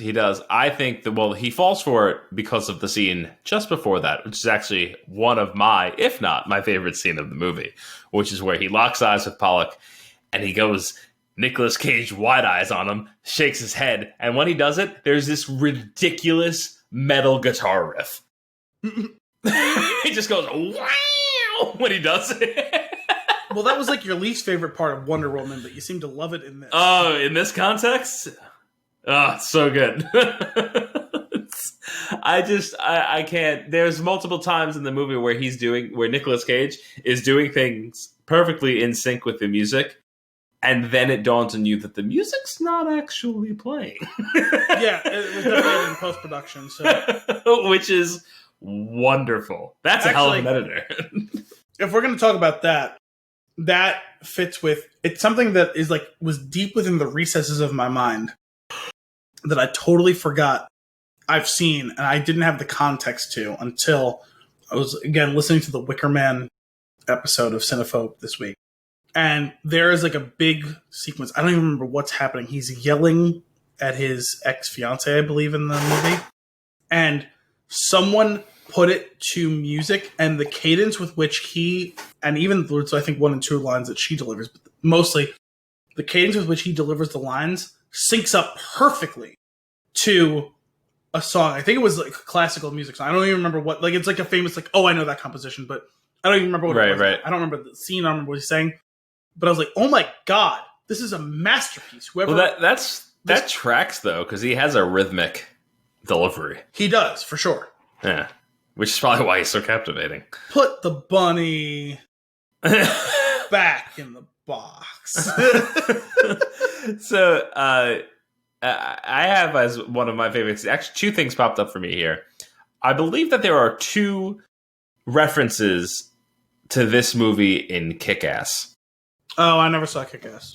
And we will have to do it one day because I do really like that movie. But there's a Nicolas Cage's character in Kick-Ass, Big Daddy, gives his daughter a butterfly knife. Oh. And I always kind of thought about it being part of this, but it almost seems like it's the exact same one. Like that's what. So I was like, I thought about that, and I'm pretty sure there's a scene in Kick-Ass where he also screams, "I'm ready for the big ride, baby," which I love that. I love that scene. It's early in the movie too. The first time he says it, when he says it as John Travolta, he just doesn't have it. Well, he's been in 200 something right episodes of movies rather. So 130, I believe it is. Oh, Nicolas Cage. Yeah. Yeah, I think was it like 205 or something? I don't know. Was that we talked about that last week, right? Like movies or like actors. Didn't I trump yours? Yeah, you did. You had some ridiculous with ones. Jim Cummings. That was great. But yeah, no, it's the Ready for the Big Ride Baby thing was it's so ridiculous. I just imagine that after a certain point you forget that you've used that line into something else and you've been in so many things. Yeah. There is this thing. When I skimmed some of the continuity things, something that I did not realize was one of my favorite scenes became one of my favorite scenes, and that is when he's on the airplane. Well, first off, let's talk about this airplane scene, right? Where he is leaving on a jet plane, and and the cops, yeah, it 100% is. The cops chasing him, except for Sean Archer, who is somehow all the way down the runway coming directly at the plane, which is just great setup, right? There's no way that he's there. In which a young, skinny Robert Wisdom says, "Please don't play chicken with a plane." Yes. More importantly, as they get closer to the plane, he goes, "Oh my God, he's got whoever the agent was that's on the plane," because he saw Nicolas Cage's character hold the gun to her head through the windshield of the plane. And I do not need to explain to you the angle at which he is looking at this plane and cannot see it. I was like, from an angle and from a pretty considerable distance to be able to make a positive recognition. I mean, I guess actually, You know what? Actually, I'll give him a pass on that one. It's a private plane. It's not like a 747. They've had eyes on him, so they know the 8 people that are on the plane. Sure. Only one of them's a woman. All right. So you know what? I'll give him that one. I won't, only because you wouldn't be able to see in the plane window. Well, no, I mean, I believe you'd be able to see the window of the cockpit. Now, I don't think coming head on in a truck like that you wouldn't be able to. Well, what I'm saying is you wouldn't be able to make a positive facial ID, except she's the only woman on the plane. Mm-hmm. That's my only point. That's fair. So that was that was the part that I thought was very funny. And I appreciated the ridiculousness of when I watched it. Actually, if we're going to do that ridiculousness in that scene, how about I have the presence of mind to decide to jump in this helicopter and not chase this plane, but rather use this helicopter. Kill it. I'm going to kill this plane. To smash, inhibit, and otherwise snap off the, what's it called? Is the airfoil on the back of the plane wing that allows them to take off? Mm-hmm. How? Yeah, well, science.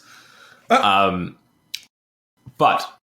what turns out to be my favorite part of this sequence, which comes up when I read some of the goofs on IMDb, something that I would have never thought about before, is how Castor is steering the plane with his one hand on the stick, which is not how the plane would be steered. Oh, for sure it would be propellers, yes. It's just so good. When I read it, I was like, that's beautiful. Somebody who's just like, either into or casually into planes immediately was like, stupid, when they watched that scene and then shared it with the rest of us. Well, it's funny because when I was watching it too, I was like, isn't that with pedals? And I was casually interested in planes. I was like, maybe it's only certain types of planes. Oh, whatever. Oh man, it's a hell of a scene. It really is. But the scene that that I believe takes the cake, best scene in the movie, hands down, no contest, is when Archer as Castor, so we're talking Nicolas Cage, is after he drank whatever was put into his drink from that pill that was cracked into it, and he's kind of losing his shit, and he's in his little room, and he's looking in the mirror, and he's doing what can only be described as Nicolas Cage face. Oh, yes. Right? Aggressively doing Nicolas Cage face, and then turns and looks at Sasha. It is so unsettling. What's more unsettling is that she's not unsettled. Well, the thing is, at that point, it has now transitioned from being Nicolas Cage face to Castor Troy face, because, right, or at least Archer as Troy face, because he keeps doing it to reassure people who are confused as to why Castor Troy is acting odd. And his decision is, every time someone seems to be questioning whether or not I'm Castor Troy, I'm just going to go, yeah. And the only analogy for that face I can come up with is the post-gas victims in Mask of the Phantasm. Yeah. Wow. Spot on. Well done, sir. Well done. And then one other thing that I have that I actually think is arguably like a very, just an actually good scene. Leans into the dark, thrillery horror aspect of it, and that is, which is something that I don't remember ever seeing in the previous watches of the movie. Maybe this was the first time I watched it in high def, but when Castor wakes up and he doesn't have a face on, and he takes some of the doctor's pills and he's sitting in the chair, it's very reminiscent of the Joker getting unwrapped in the 89 Batman. Like, it's like that kind of, like, a little bit over the top. It's got the campy, it's kind of fun, it's kind of crazy, weird, uncomfortable. But they show the doctor's face, like, really close up, and you see the reflection of Castor's face removed in his glasses. That's a great scene. That's a scene that would have been great in 1997. I thought it was great now. It was okay. By itself, with no other context and nothing else happening before or after it. Well, you know what the funny thing was is when he starts like moving around and stuff, I was like, oh, are they going to show his gross like fucking face? And they keep playing with it where it's like it looks like they're going to, and then they pan past it, or he turns his head. It's like, okay, they're playing this cat and mouse game with me. Like, okay, I'm kind of. And then they give you the one glimpse really quickly, like the one frame cut in. Yeah. Like the Fight Club penis, like cut in one frame thing. Yeah, for sure. Yep. I do have a question in regards to this whole scene, though. Sure. So. One? Well, about this very specific scene. Well, there's a very specific question about this very specific scene. So the doctor was there, right? Or they brought him there. They captured him. They brought him there. They woke him up. He was in his bathroom. Yeah, no, that's right. Okay. But, so I can understand how his henchmen were able to do that to grab the doctor. Mm-hmm. But his boss and his partner, the trained FBI agents? Right. And like, that's my last time I'm going to question the plot of the movie. Yes, them too. And how? Caught off guard. Sure. Yeah, don't. That's it. Totally. That's all I got. That's all I got. That's all you're getting. I mean, because, and so this is why I said earlier, I wonder sometimes with movies like this, if they just decided, well, we don't really have anything to do with these characters, and them being around are going to create huge plot points. Let's let them go. Let's cut them loose here. Yeah. Yeah, that's 100% what happened. Oh, so what's up, what's up with late 90s CCH Pounder always playing a cop boss? Yeah, I don't know. That dawned on me too. I was like, wait a minute. I've seen you do this before. Yeah. A little less Satan, but I don't know. Castor Troy's a decent stand-in for Satan. So I specifically left off a scene that I feel like is like an everybody's favorite, which is the face off scene. I want his face off, and he's grabbing his face and I want it off. That is still pretty great. Oh, yeah, it's still pretty great. Except that character creeps me out. Specifically, the whole kissing his sister thing, I was very confused by. I didn't understand that at all. I mean, they were weird people, especially the brother. Sure.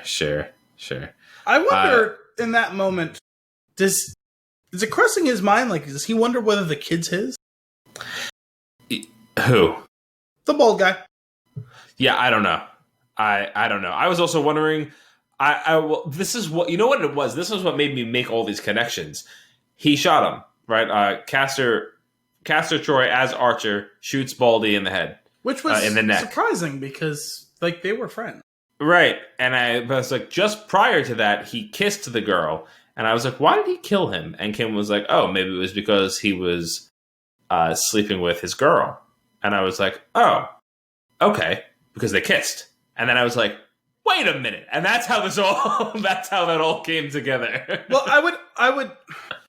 I mean, we already knew that he was sleeping with her, right? Because the kid is his.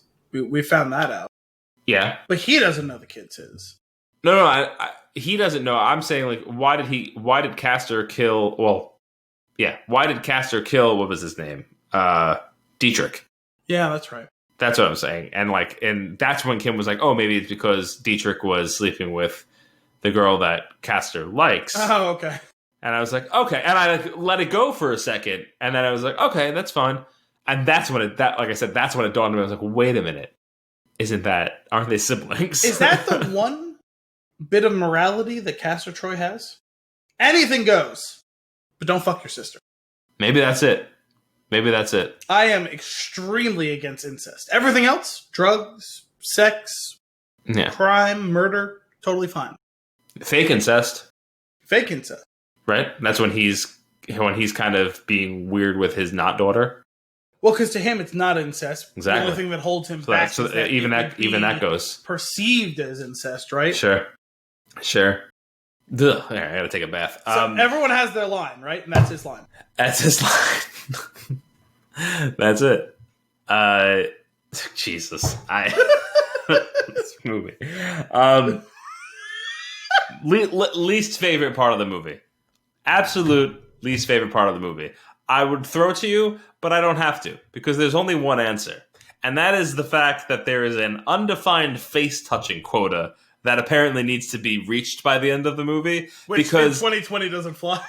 It's like the movie starts off with John Travolta dragging his hand down his son's face, and it's like, that was weird.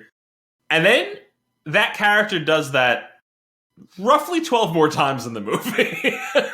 Well, I will 8 of which are in the last 5 minutes. Well, I will say, it ended up mattering because that's how they for sure recognize that it's him. Right. So from that perspective, okay, we could have probably got rid of a couple of them. Chekhov's face swipe. Yeah.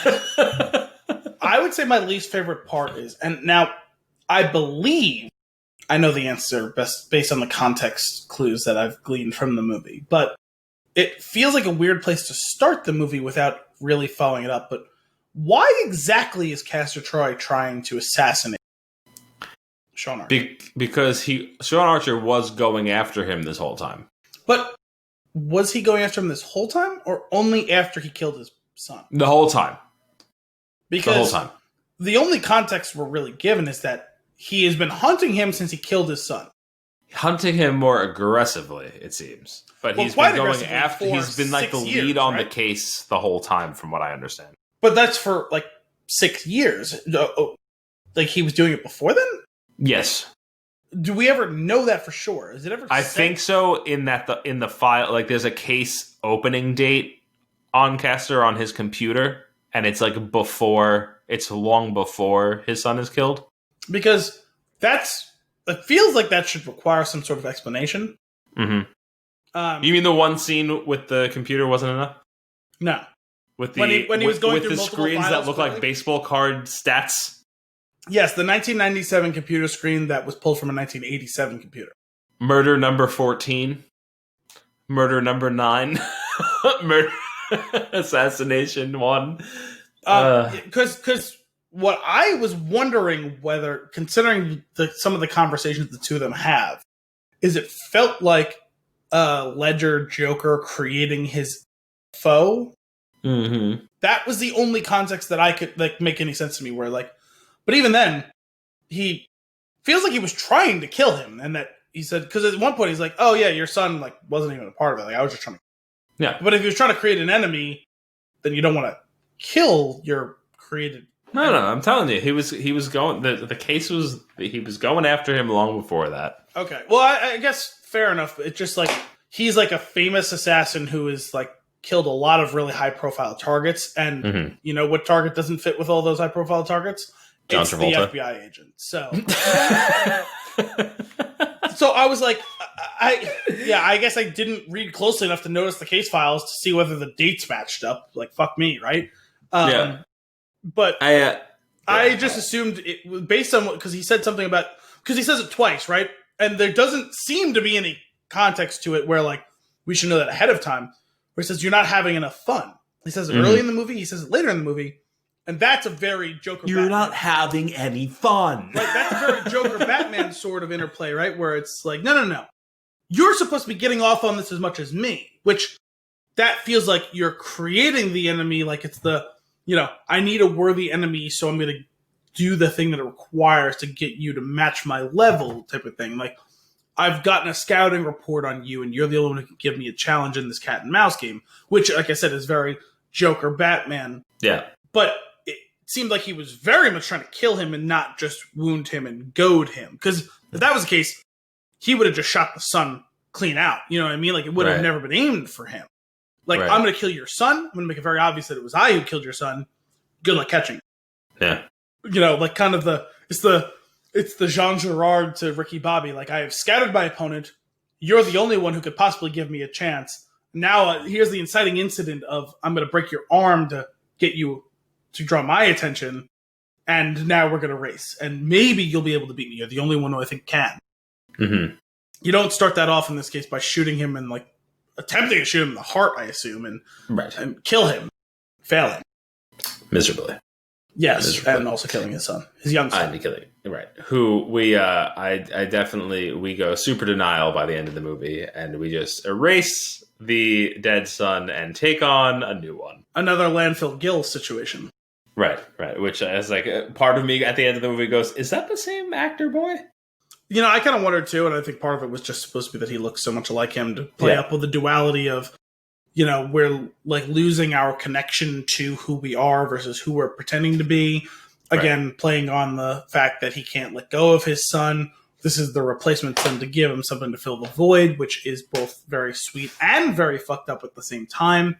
Mm-hmm. I mean, could you imagine being that family and being like, nah, fuck that kid. We're not taking care of him.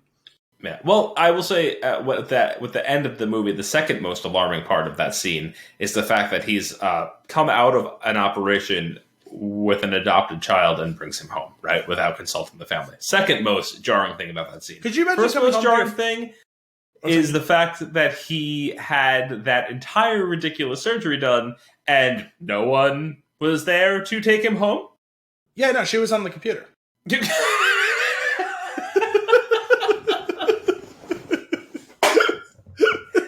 How many times a week does she test his blood to make sure? Like after he comes back? Yeah. Listen, if you want to come back into this house, sleep in this bed, I will be testing your blood every single day for the next year. That's right. That's right. Also, I was random drug tests. I was so sure he was like playing possum when she stuck him because she like immediately looks and like she's like pretending to be asleep or whatever, and he ends up not being suspicious of that interaction in any way, shape, or form. He wakes up in the morning and is certain she's been gone in the middle of the night. How? Right. Like that, I'm like a little bit confused of. No one questions why this FBI agent is rolling up with these very questionable thugs. Right. They all recognize him. And then also, how long were they in the hospital for? Because if she was there all night and it's clearly morning, it feels like Archer Caster would have gone by now.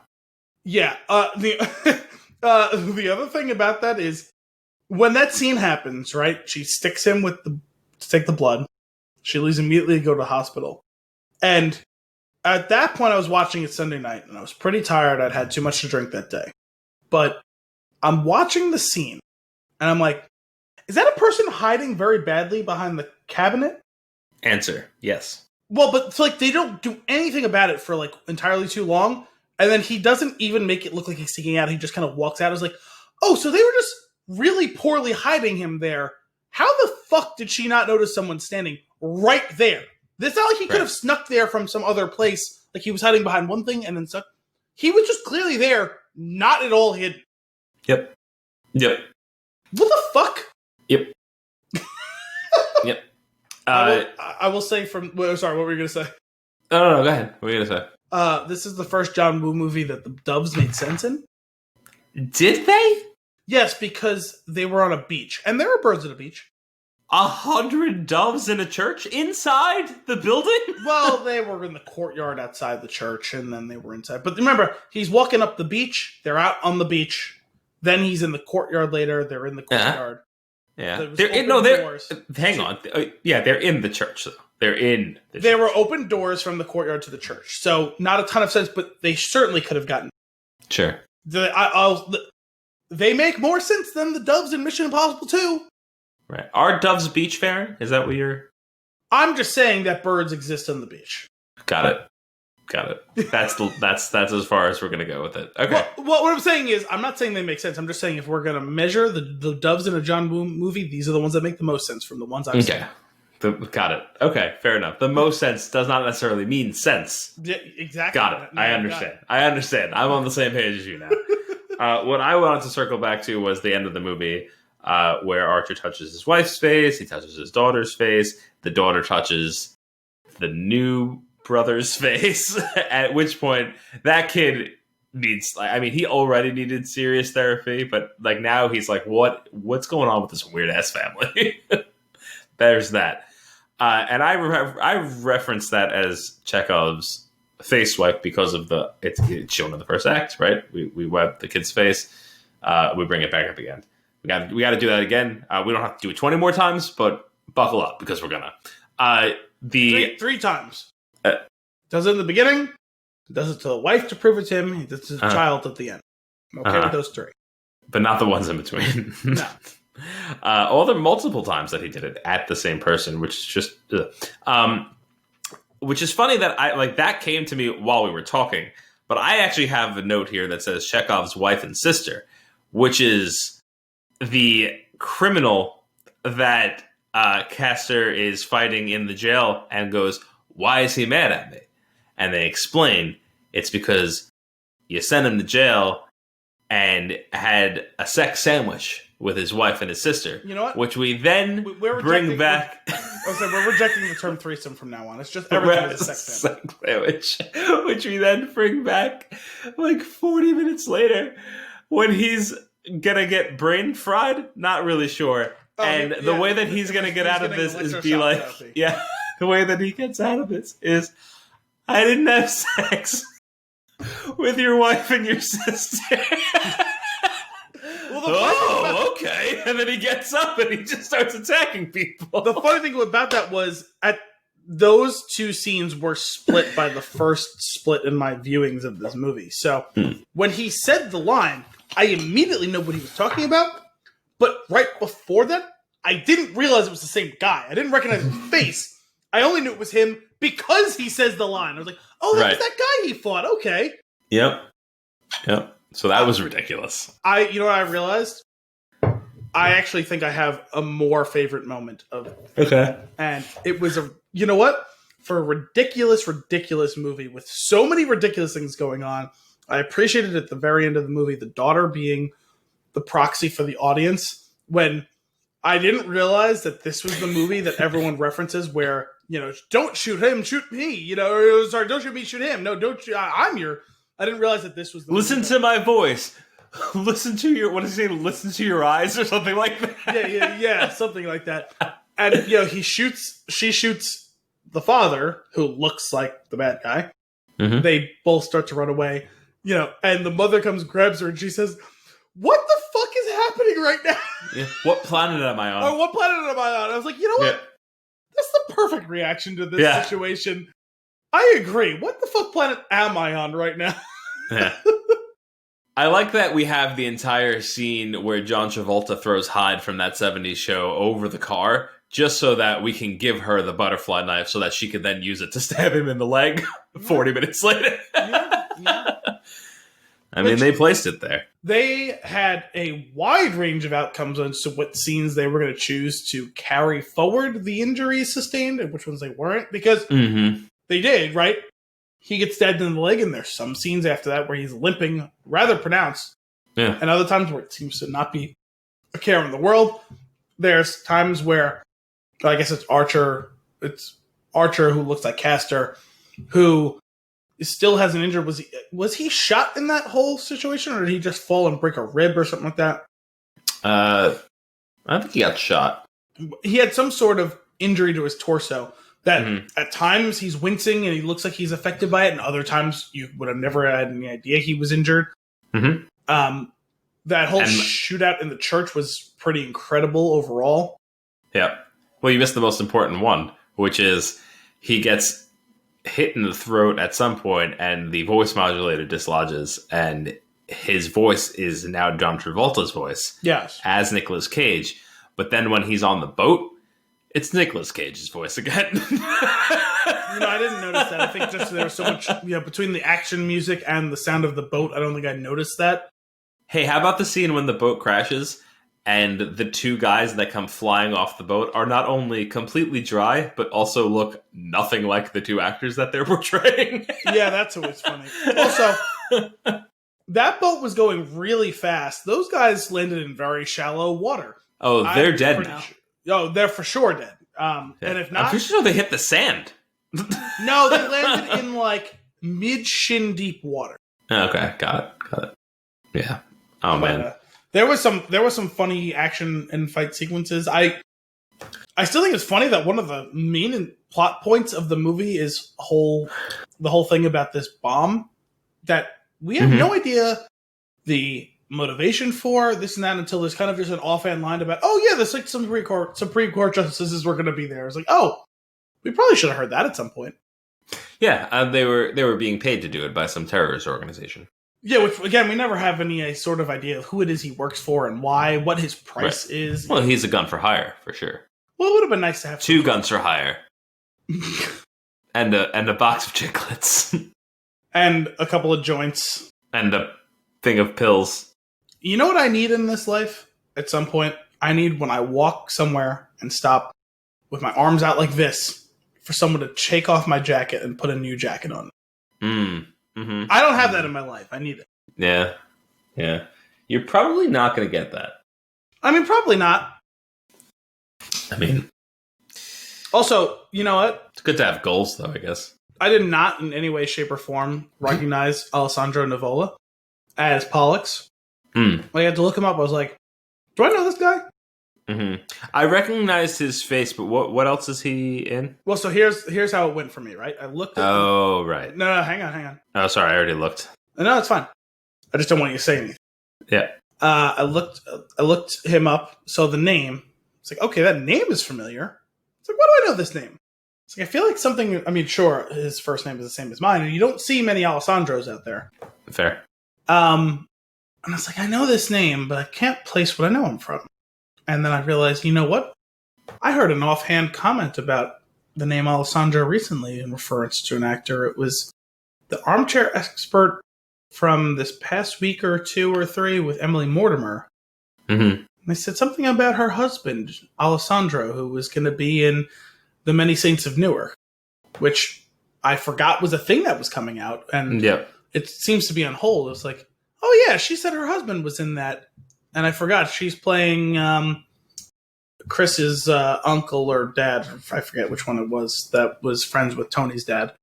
And it was like, so that's that guy, isn't it? I was like, yeah, I never would have known. And then I was looking and I was like, I have to know him from something because I know this name. And I had no effing idea that he was Billy in Jurassic Park 3. I was like, man, this guy's a chameleon. Yeah, yes, for sure. Oh man! Side note on that, that Emily Mortimer episode is fantastic. Really strong. It's a good episode. Really strong. I obviously am a huge fan of The Newsroom. I still have not got a chance to start rewatching it. I am barely into rewatching Scrubs. I would desperately like to rewatch The Newsroom and Hannibal. I'd like to watch the second season of The Politician. I have started watching none of those three things. You'll get there.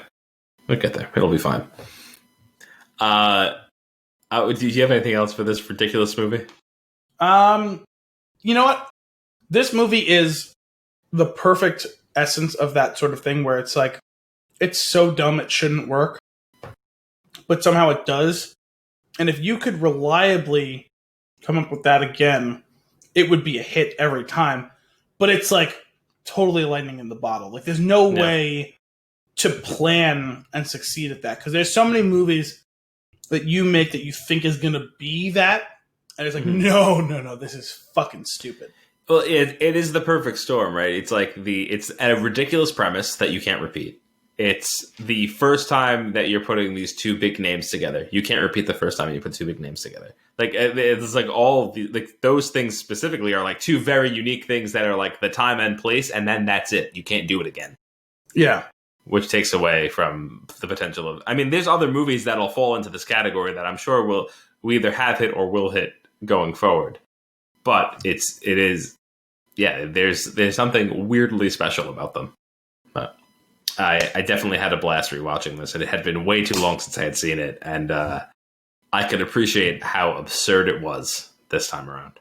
Oh, also that whole scene with his boss where he like gives him a heart attack and like just murders him in the office, and I'm like, man, his office is just windows. How does no one see this? Well, he checked first. Well, sure. And with that, we hope you enjoyed this week's episode of Flix and a Six. As always, if you have a movie for us to review or nuggets for us to discuss, you can send those requests to flixandasix@thespintune.com or tweet us at thespintune. Tune in next week for more movie and beer goodness. Until then, I'm Anthony Costanzo. And I'm Al Bilsey. Thanks for coming out.